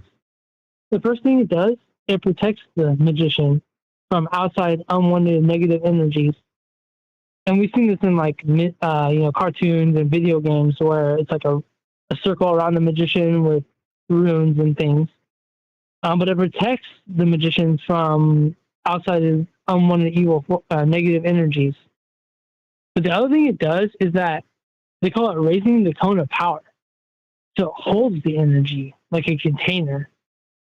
And think of it like a cone, like a pyramid.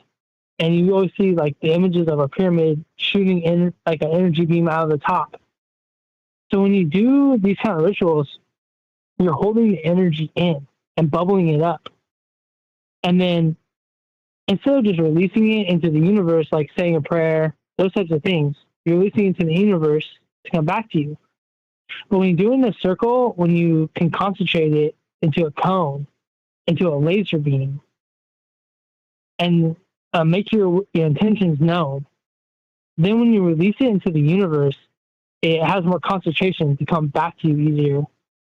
And that's why a lot of people, we talk about the cone of power, it holds the energy in and then releases it like an orgasm. Follow me? I do. And wildly enough, so that, like I said, sounds like something out of Dungeons and Dragons. Okay? It does. It does. But hold on, though. Now recognize that scientifically, if, you do the circle, the protective circle, and, did the whole mantra that Kramos was talking about earlier, where they do the whole thing 108 times every single morning, whatever it is, right? Whatever the thing is, or whatever your intention is set for, you're manifesting as part of it. And it seems ridiculous. It seems like the most woo thing of all is like, oh, well, manifestation, Mike, it's it's how you get where you want to be or whatever. And you hear weirdos say this, but Phil Jackson of the Bulls, like you talked about Michael Jordan wearing like the same, the shorts underneath the shorts of the North Carolina where he came from. Like there's some stuff here. And here's the thing too, no, shut up, my brother, he's a big basketball fan, and he was telling me about Phil Jackson, the Zen master, and he would get them all into the locker room, before the big games, and then have them all sort of close their eyes and manifest what it feels like in the moment after they've already won. And so it's setting the intention before the thing for them to culminate it during the space of the thing. And it seems ridiculous to say that any level of that can be true and real in this reality.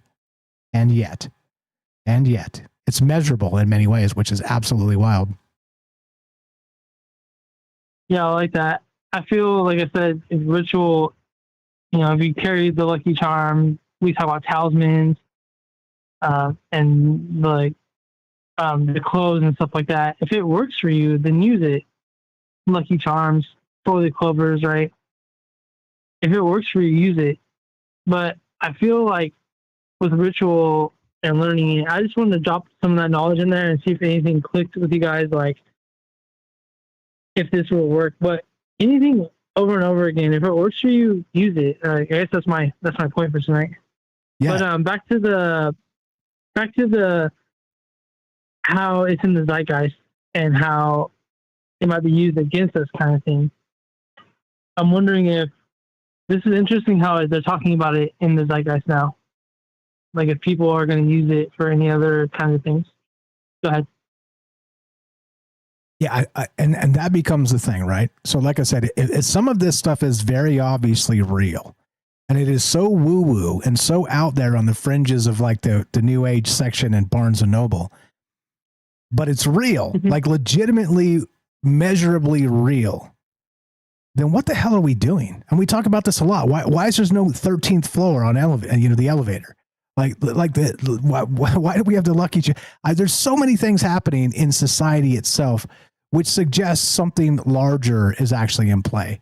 And like I said, look, if you want to call me a woo-woo weirdo, get after it. I don't care. I'm just noticing something that we all probably notice if we think about it. That's it. And you guys are here for a reason, as I said in the intro. You've noticed it. So what the hell's really going on out there is the largest question of all of this. And Fire Stuff, what else you got?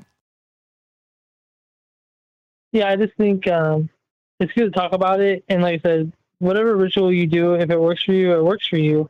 If it doesn't, change to something else. But I think learning the deeper mysteries, learning about what it's all about, and how to actually perform the ritual, I think that's been hidden from us on purpose. So we can't find this kind of stuff.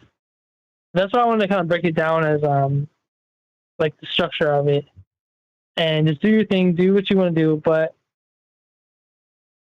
I don't know. I feel it's weird how they're talking about it in the zeitgeist, like they want us to look over here at the birdie, over here at something else. Birds aren't real. This is this is an ancient thing. It's been around. It's worked for thousands of years, and we forgot about it. And so I feel it's important that we talk about it again. Amen. Thanks, Mike. Good show. Amen, brother. A great call. Appreciate you very much. You were the best. Tell Lacey we said hi. Always a pleasure, and we'll talk to you soon. Have a great night. Thanks. You know we love him. Matthew in California. His proper name. TempleoftheOwl.com. His podcast and his website. Please go check it out. And I have to mention it. Not only is he brilliant, always bringing a new way to look at the things we talk about, but also he's got a massive esoteric book collection he's synthesizing into a podcast called Temple of the Owl. TempleoftheOwl.com. Go check it out. Go help our friends. You can just search it directly. Go straight to the website, troubledminds.org/friends. Scroll down just a little bit. Follow Matt's Owl. They're right there. There's a Spotify. Go check that out. But you have his website directly, so go check that out. You can find Spotify and everything else there. James, anything to add to that? And we'll go to Eric in Ohio. Yeah, I think there's obviously a manipulation by everyone that's in power, but also, yeah, I agree with that. Do what works as long as it's not harming anyone, obviously. And I think also what is a good thing to do is keep trying to figure out what works and new things that work and how they work. And I mean, you can apply that to whatever you want to, that you do in life. So I think that's a good point. Well said. Well said. Yeah, no, you're good. You're good. Yeah, Matt's all slaying it always. We're talking ritual magic tonight. And like I said, it seems like the most wooist corner of the world of the D&D space where you're like, yeah, wizards and illusionists and all the things. And you seem like a weirdo when you suggest it. But then when you go look into the science of what actual manifestation is, the role of ritual behavior and anxiety reduction, rituals improve performance by decreasing anxiety, and recognize too what many of the modern spaces of anxiety are. They're manufactured. It's the algorithm. Shout out Mike in Colorado. Algorithm.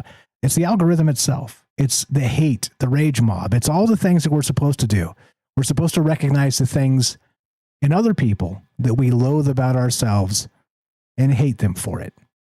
Instead of, oh, by the way, how about recognize that that's a part of yourself you don't like and try and change it instead?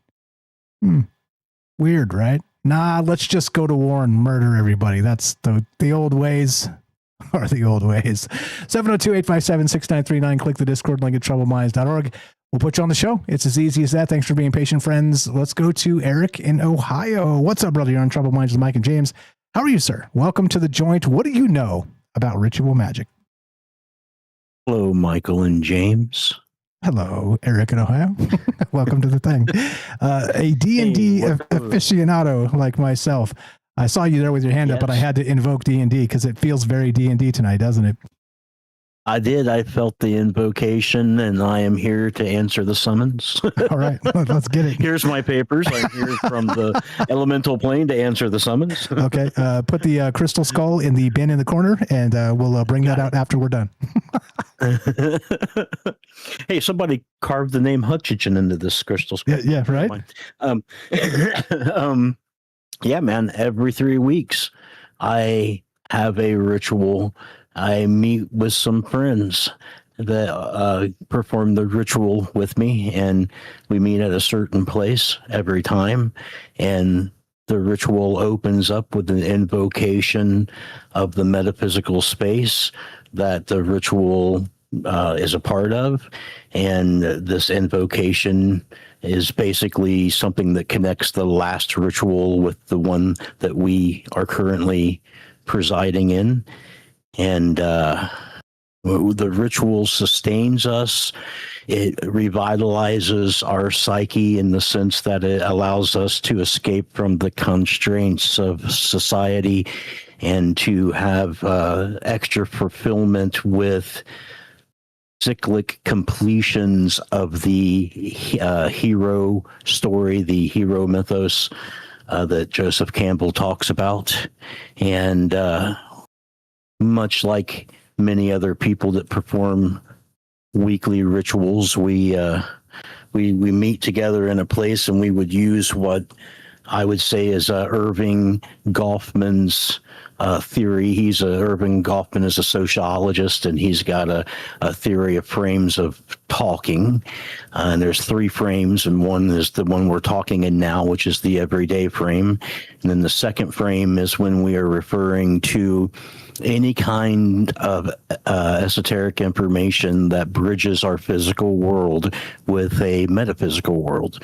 A metaphysical world can be a place like limbo or heaven or anything that can be sustained by the group participating in the ritual.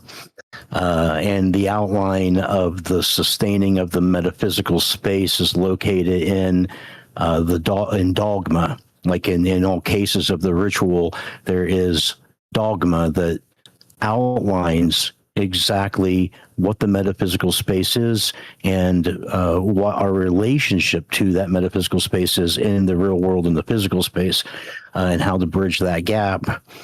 And the second frame of Goffman's forms of talk is basically the discussion of the metaphysical bridge, the dogma that represents the transition between here and there. And then the third frame is representative of performative utterances that you would find in Eve Sedgwick's works that she has done on performative utterances, which normally in common use are things that you say like, I swear, or I perform an oath, or I dare you. It's something that you say, a performative utterance that you say that changes the social interaction with people around you. It's something that you're saying, and by saying these words, there's a bigger structure that you're saying. You know, if I say to you, I give you my word, or I give you my oath, or I now pronounce you man and wife, I've done something and made a pronouncement that's changed things in your life and in society and in the world. And then, of course, the synergetic feedback by performing this ritual, which sometimes can last between 4 and 8 hours, which is really why we do it once every 3 weeks, can be summed up in Cyan Megia's work, Ugly Feelings on Affect Theory, which is basically how certain base emotions can give rise to meta emotions. And in our case, in the ritual, these meta emotions will be seated in the metaphysical space, and then sometimes bleed out of that metaphysical space into the physical space, just like the good products of the ritual regenerate us. There are times that people can misuse the functions of the ritual to cause affect emotions to occur, which are negative things that will happen. And this can happen in anybody's ritual, not just the ones that me and my friends perform. Now, most people, the Goffman's forms of talk and all of this are talking about church. They are maybe Christians or Catholics or whoever that have friends that will all meet at a certain time and place for 4 or 8 hours, and they will study a certain kind of dogma, which acts as a metaphysical bridge between this real physical world and the metaphysical world that they all agree on exists, and they agree that it's just like as described in the dogma. But me and my friends, we play role-playing games like Dungeons and Dragons. We meet at someone's house, and to invoke the ritual, I describe what happened in the last session that leads up to this session here, and then the metaphysical world is invoked by that enactment. Everybody is anchored back in that metaphysical world on what happened 3 weeks ago, and then we perform the hero's journey with performative utterances using these 3 frames of conversations that elevate us to be able to accomplish things mentally and spiritually that we cannot do in society, that we cannot do in real life. And just like in religion, we all sit at a table in a room. We all agree that the dogma and the RPG books is what describes the metaphysical world. And then we all transport ourselves to that metaphysical world through the mechanics of the ritual. And then we use Pythagorean solids for the linear vectors of chance and probability so that it's real to us. And this is really reflective of what you had said earlier about living in a simulation, right? Because you really can't have entangled particles that have energy shells that are inhabited by photons that shift energy state shells depending on if they absorb or release a energy carrying boson called a photon of a particular frequency. And essentially the idea that quantum loop gravity is going to keep these superimposed particles unsuperimposed in a relativistic sense, in a gravity well. So any kind of a particle that is experiencing supersymmetry or is in 2 places at once is not just physically in 2 places at once, but also temporarily in 2 places at once, because relativistically speaking, time and space are the same thing. So they're not just in 2 locations at 2 different velocities, but they're also in 2 different time frame references. And gravity doesn't like that, so it tends to collapse that wave function into an actual energy state. One of the many things that do that, that collapses a wave function into an actual situation, but one of the natural things that does that is the fine scale structure of the universe and how gravity reacts to those particles, right? So in a sense, gravity is like a baseline observer effect that breaks the wave function and creates reality in the space that it's at. Because otherwise you have nothing but a vector particle, right, which is outside of time and doesn't really experience time. So in both of these senses, you're able to use ritualistic mechanics in whatever way that you choose to use them to create your own simulation inside of a simulation that enacts the functions of a ritual that sustain the vitality of the inner self, as described by Joseph Campbell.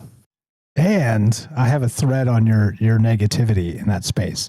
You were saying that there is a way to do this negatively, but there's also the way that you're describing, which is a positive interaction between friends that respect each other and need that anchor within this reality of some other metaphysical space. This is a thread that I was on to last night, but can I say the word properly? I'll just read the thing and then we'll talk about who the guy is. I can't say it. It's Russian. He said this. This is from Notes from Underground. I invented a life for myself so that at least I'd live somehow. How many times, for instance, I'd take offense out of the blue for no good reason, deliberately. I'd know very well that there was nothing to be offended at, that I was play acting. But in the end, I'd bring myself to such a state that the offense would become real. I have been drawn to such antics all my life, till finally, I no longer had any power over myself. And that would be Dostoevsky. I said it poorly, but look, it's a manifestation space of who you are and the performative aspect of life itself. And if you get too caught up in that space, the metaphysical space, and this is why the Satanic Panic came about, and they were like, oh, these kids really think they're angels and demons and wizards and warriors and orcs and goblins and shit like this, right? But is that, I mean, as anything, and I always say this, you can lose yourself in anything. But I don't know, man. Like what you're describing sounds like the Sublime Light to me. And the 3-week meetup seems like a good thing. Oh yeah, we definitely all keep showing up where we don't usually have to ask if anyone needs anything other than a ride to get there. Everybody's pretty willing to be there unless something has happened. So it's something that's sustainable. And we've had talks about it before, about the qualitative, the feeling of quanta, right, that you get from experiencing these simulations and what it means to join together in fellowship and brotherhood and have these experiences together and to get to know each other as people, not just in the everyday society that we live in, but to see how people would react to extreme conditions of a particular story that's unfolding, or the random conditions that fold upon themselves through multiple enactments through time.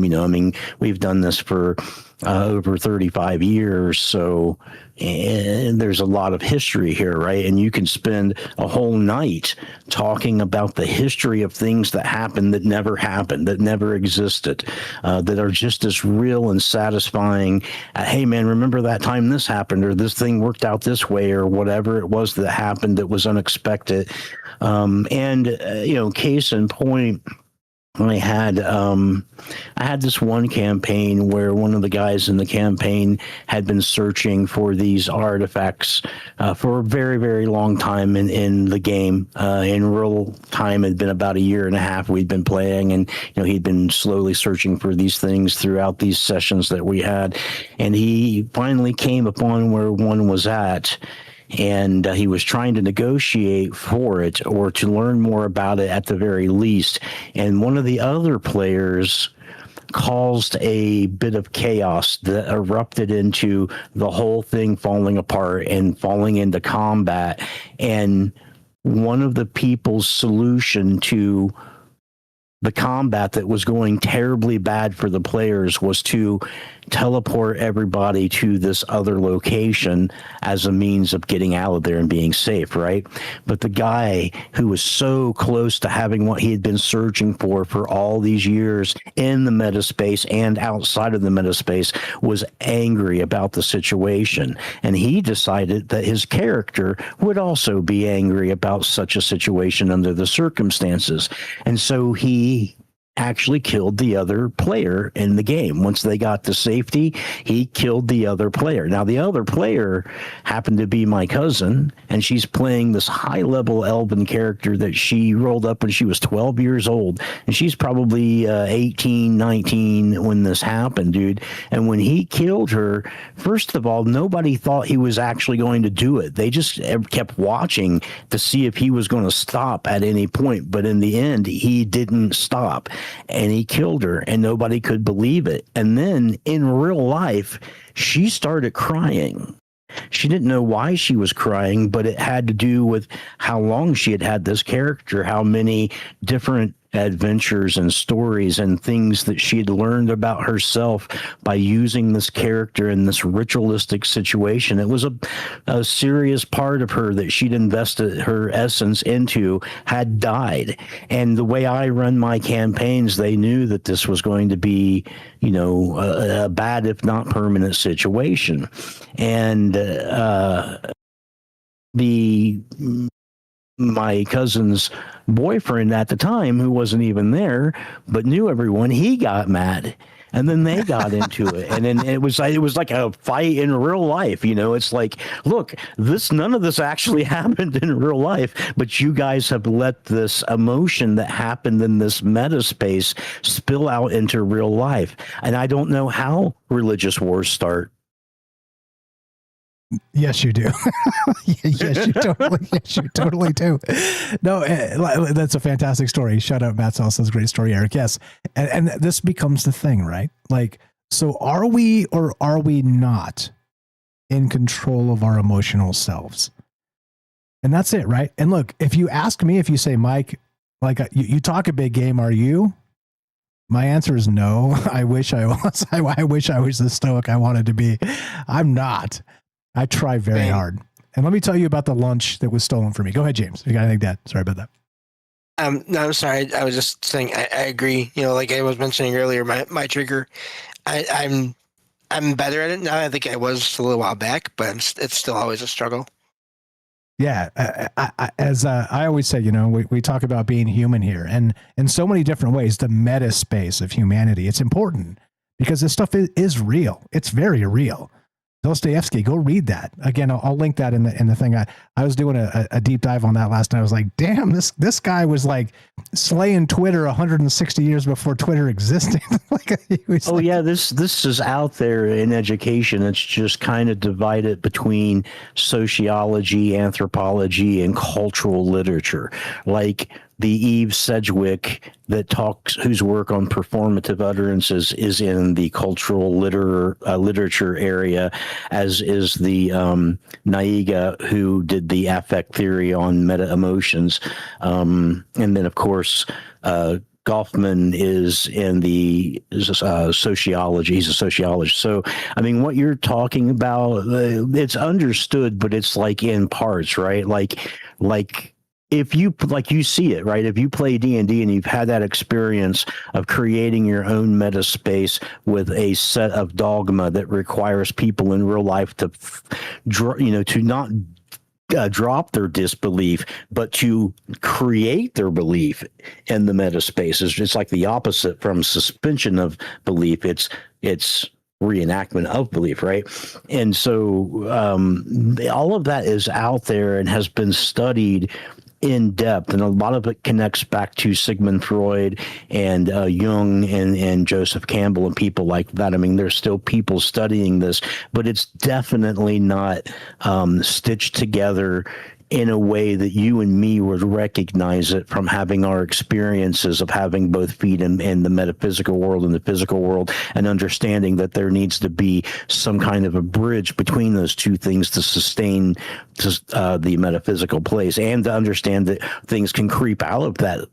I mean, that's the whole thing, right? You create a ritual that creates a metaphysical space. And is it real? Yeah, stuff will come out of that metaphysical space and manifest into reality. I mean, the easiest thing is emotions, like we were talking about, right? But there can be more than that, depending on what your goal is and what you're willing to incorporate into your daily life in terms of the sustainability of the ritual. Yeah, well said. Well said. And I couldn't agree more. And I'm glad somebody can synthesize exactly what I was trying to say, because Eric just said it all. This is what I'm trying to say. All of that, right? And that's the point. It's like, hold on. There's so many of these disciplines that, as Eric very smartly said, they notice a part of this, but there's a massive chunk that comes together that we live with every single day, all of us, that does not really get the face time it deserves in not just academic circles, the larger context of the mass media. It's on us. It's on us lowly humans. And I say that for myself and everybody else. And I mean that in the best way, actually. To think about these ideas, to see what's happening to us, to consider what the hell is really afoot in this world that we live in. And do our best, do our damnedest, rage against the dying of the light. There's a lot of negativity out there, and we don't have to do that. It's once again, one of the feathers I can put in my hat is, if you go back years, I'm not a doomer. I'm not somebody who says there's no hope. Because if there is no hope, then certainly the opposite is there is hope. So why is nobody talking about that? It pisses me off a lot. And by the way, this is not a troubled mind. This is troubled minds, plural. What else you got, Eric? Appreciate you very much. I think what you said just wraps it up perfectly. Thank you very much. You're the best. You know me, love him. Eric in Ohio. Go check out all this stuff. Sexy link tree as well. Links in the description, troubledminds.org/friends. Very simply, follow Eric. Simple as that. Scroll down, it's alphabetical, and click the link and go check out all the projects he's working on. Sorry, let me get this thing out the way. Right there. There it is. There you go. Follow Eric. Bingo. James, anything to add? Anything for Eric before we wrap this up? Oh, that was an amazing account of the experience, Eric. I can't imagine. It reminds me in a way, and it's not the same, but just of, reading or consuming any kind of story, any kind of fiction. The better it is, and the better the characters are, the more you get invested in them. And then when things happen to them, you feel it. It makes me think of that especially. But I do also want to I think you mentioned you wanted to share your story again about your that lunch. Oh, yeah. Oh yeah. Yeah, they stole my lunch. Okay, check this out. Okay, all right, check it out. But all my cars are broken right now, but I'm a driver by trade. That's a whole nother story for a whole nother time. This weekend's going to be interesting. I had other plans for this weekend, but everything broke. So cross your fingers for me. I need the positive juju. But I was chilling, okay, because, sometimes, when you're on the move going from point A to point B, and I do very specific stuff. It's attorney stuff. It's, et cetera. So I'm not going to give away the goat there on exactly what I do, but it's it's like a specialized service of moving things quickly, right? With FedEx Plus. And sometimes you have to take a lunch in some weird places. You're just like, all right, it's time to eat. So I stopped and I got some crappy fast food, which I do way too often. Not every day, but it's way too often. And I'm eating this, like these little jib nug chickens and the little French fries or whatever. That's it. Like a $5 Rally's box. You guys know what I'm talking about? Yeah. And I'm in it's in a rough part of town, and for the most part I stay away from people, right? Like, because if I wanted people, like physical people in my space, I'd like drive Uber or something, but I don't. I drive like an envelope, like a physical objects, not people, because I'm trying to avoid people, not because I hate people, because people can be difficult and ruin your day. Long story short, I'm chilling in this massive parking lot. It's like 3 football fields big. It's so big. And I went and parked, and it's just enough of where the morning-esque is coming in. You're kind of a little bit in the shade with the roof of your car. You got to kind of take what you can get when there's no shade, especially in Vegas when it's 100 degrees outside. And I'm chilling, eating, and I've got my windows down, air flowing through, got the nice wind and everything's fine. And there's this guy that walks. He's way out there. Like I'm not kidding you, probably 2 football fields away. And there's no cars around me whatsoever. And this guy walks for 5 minutes. He's walking directly toward me, right? All the way out. And there's literally nobody else around, just me. And he's walking all the way out. I'll leave demographics out of it. He comes up to me, literally walks up to the car. I'm sitting there eating my terrible lunch I shouldn't be eating. I should be eating something healthy. And he literally comes up to the window and sticks his head in my window. And he says, "Hey, you got anything to eat?" And I'm like, I have like my lunch in my hands. And I'm like, "Yeah, man, just my lunch." And he literally reaches in, grabs the rest of my lunch, says, "Thanks, man," and then walks away. I'm like, wow. Bro, I'm in a car. If I was insane, I would run you over. Not only that, I'll leave the rest out. But shout out Kramos. I just happily drove away. Like, thank God I didn't get stabbed or something. Like, I was robbed of my lunch in the most nice way possible. And I'm glad I could help the man out. Robbed of your cholesterol burger. Exactly. That's literally how I looked at it too in the moment. I was like, you know what? I didn't need to finish those fries because, you know, I'm old and I'm fat. I mean, I'm not really fat, but you know how you're always like your own worst critic. And I'm like, I'm old and I'm fat and I need to walk more and eat less of that crap. And then, you know, like, good on you, bro. Like, but I was, you know, kind of that bubbling furious, the Kramos furious was, I'm like, I wanted to smash this MF for his face in. I wanted to run him over. I've played way too much Grand Theft Auto because my first thought was, I'm going to run this MFer over, right? Like, there's this rage just boiling in yourself. And it's nothing. It's like what? Like 30 cents of potatoes. Like, no joke. I mean, you know what I mean? But we get this, like, we get this rage within us. And luckily, it didn't overcome me, or else I wouldn't be here. I'd probably be in jail. But anyway, there you go. So I was 50 years old when somebody finally stole my lunch, and that's what happened. Commentary, welcome. Over a Rally's burger. Yeah, over a Rally's burger. Exactly. Yeah. Why am I paying your bond? Well, exactly. Yeah, exactly. Well, Rally's burger. You see, it started when I was, yeah, exactly. I was a wee lad, and you know, yeah, it's anyway. Like I said, I mean, I don't know what I was trying to say. I think it's an interesting story to kind of wrap it all up, and the Kramos thing reminded me very much of that. Is you know, you can lose yourself in a moment. You really can, and not recognizing it's like 30 cents of potatoes. I mean, look, I have a very heavy sense of justice within Michael Strange. I do. I mean, I think that's obvious. I don't think there's any doubt about that. But also, I mean, you know. Hey, good on you, bro. Like, but let me tell you what, the next time that happens, I'm not sticking around. I'm gonna drive away before they get like 10 feet from me. that's a fact. Anyway, comments, go ahead and boo and heckle all you want, but we'll wrap this up. Boo. Boo, Mike, you should have run that bastard over. No, but I'm just wondering now too. I mean, going back to what we talked about earlier with Kramos and then with the chat, you know, even if that was a physical human being, was there some consciousness that stopped by? And I kind of say this half joking, not joking, kind of joking maybe a little bit. Was there some entity that was thinking about, you know, like you mentioned, the health factor of all it?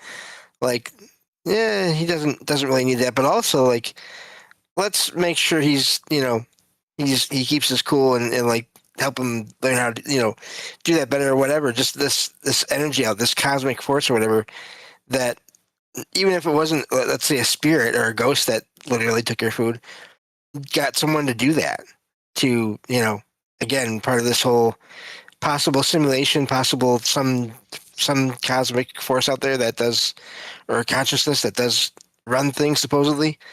It's fascinating to think about things in that angle as well. Yeah, exactly. Yeah, and it tracks too, because somebody in a simulation would be like, "Hey, look at that guy by himself in the parking lot, minding his own business, just trying to eat, and he's like hot and he's feeling terrible. Let's test him. Let's get him. Let's send the test. Send that guy over there to that dude. He's minding his own business, not doing nothing. Send a test to him." It kind of feels that way. It kind of feels the very. We'll talk to Kramos in a second. He's got a hands up. We'll wrap it with Kramos, but it kind of felt that way, like almost as if, right? Like, think about so I'm not kidding you. It's like 102 degrees outside. It's like 11:30 a.m. or something. It's like hot. I try to eat early because, you know, lunchtime is like a mess. So I like smartly, because I'm very good at what I do. I eat at like 11:30. So I miss the lunch rush, and then, you know, I can work through lunch and then slay. There you go. Put that in your back pocket for a slay tip if you're a mover of things. But this guy, like, it was not like a moment of, you know, like, I'm going to walk all the way through this heat. And, you know, like, I'm not kidding. It was so far. It was like 2 football fields. This guy walked toward me. Like, there was some energy expended right? Like he was on a mission. Dude. He was on a had mission. Your name, he knew. Yeah, exactly. Like he knew exactly who I was. Probably. Yeah. I mean, it's weird. It was weird. I don't know. When it happens, you're just like, did this just happen? Like this, like kind of surreal. And then he even like he was so like grabbed the stuff, like he spilled half the fries too. So like the pigeons come and they eat half the fries, like right there next to my car. I'm just like what the? He would have been better off robbing you instead. Yeah, exactly. Like, can I have money instead? Seriously, yeah. And you know what though? If he came up to me and said, "Hey, bro, I haven't eaten in 3 days. Can you feed me?" I would have been like, "Hey, let's go over here and I'll buy you a thing." Right? It's not that big. Like it's $5 or whatever. It was across the street. Anyway, stupid stuff that happens in life, right? It kind of makes you go, I don't know. But let me tell you what. Fool me once. The next time that happens, I'm not sticking around for whatever is about to go down, because next time I might get stabbed or robbed or shot or something else. Kramos, what's up, brother? Do you think that my guy was the same as your guy? Welcome to the thing. Bro, it is, first of all, let me tell you, Michael, I think the deepest violence that that guy tried to engage, tried to send you, it was the calm. The calm, I think, is more violent than if he screamed at you or grab your food and steal it like in a rapid, violent movement. But the calm, I think, is more aggressive. To be absolutely calm and take the food, you know. So very short, I check my hat off, my friend, because you didn't engage. It's like almost ridiculous, but be aware. I don't think it's going to appear again, but if it does, be aware it's going to be calm. Very calm. And hey, fool me once. It's not going to happen. It's not going to happen again. It absolutely will not happen again. No. Oh, wait. So let me ask you, do you think my guy was the same as your guy? Testing me and testing you? My friend, look, it's the first time that I tell this to somebody, but before 2 years before this guy's story that I told you in my previous intervention, I was working in a dark kitchen as a delivery. So I was working from 12 a.m. until 6 a.m. I delivered in the night. So there was no traffic, very low traffic. So one time I was in this avenue, and I was very fast. I'm not gonna lie. And then one person appears in the middle of the street, and I was like, what the fuck? And I moved like my car I was very fast and I moved it, and I reached, I was able to see that guy, and he was like angry, like fighting with himself, walking in the middle of the street. So 2 years later, I have this guy spitting on my window, and of course it was like, it's the same. It's the same guy. It's the same guy. It's the same guy. Hey, send me a picture, because I might have met the guy out here in Vegas. You might have fed the guy. Yeah, exactly. I bought him lunch inadvertently. It was super cool. Yeah, like I don't know. Like I think it takes different forms, because it can be a guy, it can be a woman, it can be a young man or an older man.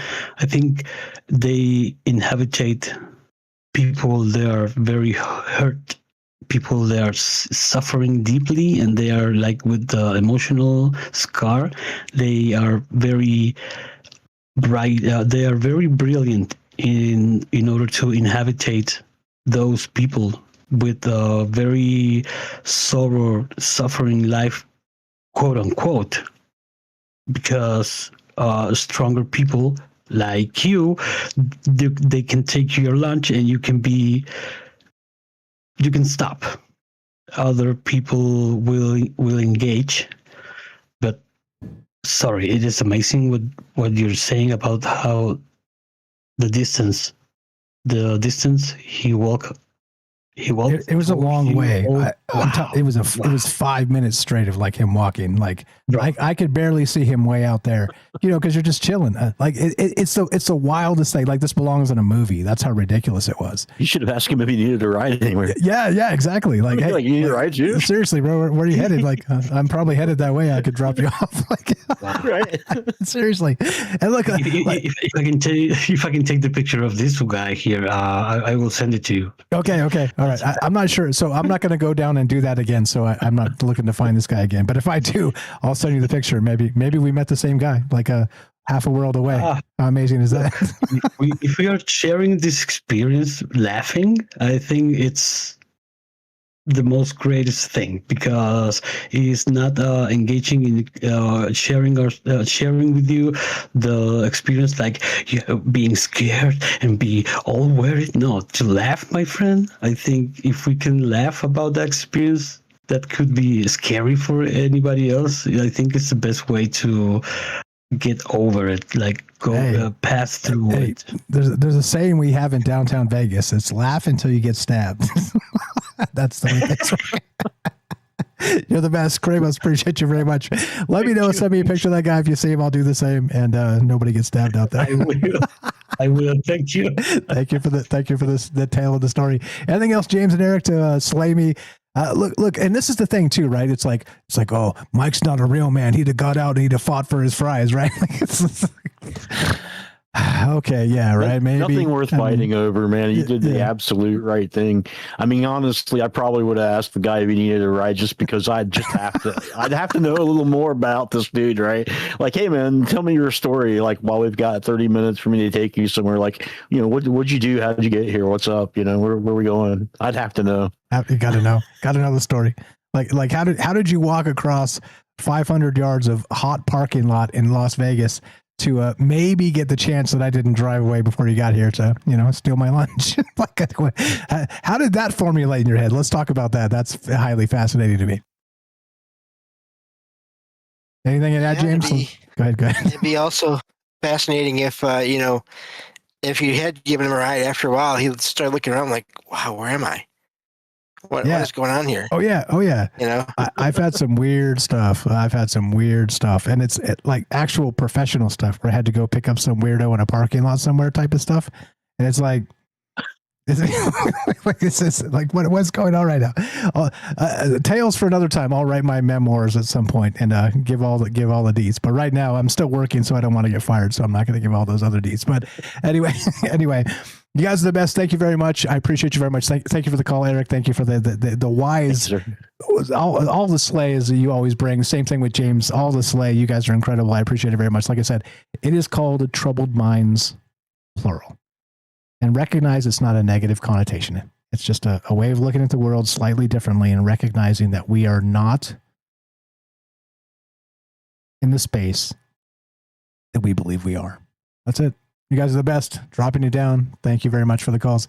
Please go give Eric a follow, troubledminds.org/friends. You know what to do? Very simple. Go follow him in all the places. Go check out all the projects he's working on. I don't think his D&D project is open to everybody just yet, but one day when it is, you know what to do. Go follow him. He'll add it to his link tree, troubledminds.org/friends. Click Eric right there in the top. Oh, God, get this thing out of the way. See, they get the layers in the thing. Geez, what just happened? What just happened? Oh, there you go. See, too many things. Right there. Follow Eric. James, wrap us up. I'm playing the music. Music is out. I'm going to shut my mouth because there you go. Michael's balls still haven't dropped yet, or else he would have ran that guy over in the parking lot, right? I'm just wondering, I think the idea of a show on these roadside figures, whether they're apparitions or they're people that are being inhabited by another force or another consciousness, I think that could be a fun show. But thank you for having me on as always. I think there's a lot of fun shows that come out of these conversations, and that's exactly the point. And look, I don't care. Like I said, like I've always said, if you got a bad moment, but somebody was helped out and nobody got hurt, you don't want to get robbed legitimately. What did Matt Sell say? Matt Sell said it in the thing too, right? What did he say? He said like somebody tried to break into his house while he was on a Troubled Mind show. Like what? Like hold on, I'll scroll through the chat. What's up? Here, I'm reading the thing exactly. He says, years ago, someone tried to rob my house while I was on the air with Troubled Minds. What? Dear God, you never told me that tale. And if you did, you need to remind me. That's wild. Yeah, hey, look, there are desperate places out there, desperate times for people, but stay safe and don't lose your mind, right? Like make sure that you're, on the game, meaning that if there's no threat to you, there's no threat to you, but make sure you know what's up, all right? Because those things turn incredibly quickly. Anyway, look, if you want to help us help our friends, the entire point of this, like I said, that was a story literally I never thought I'd tell publicly, ever. I mean, it's not embarrassing to me. It's just one of those things. It's like kind of one of those weird highlights of being human where you run into an odd situation or something, right? But it fits. It fits into this tale tonight. It fits into what Kramos was talking about. It fits into the ritual magic space. It fits into, as Joe started earlier with, we all need some things too. I mean, it's complicated. And that's my entire point. It's, when you talk about complicated systems, emphatic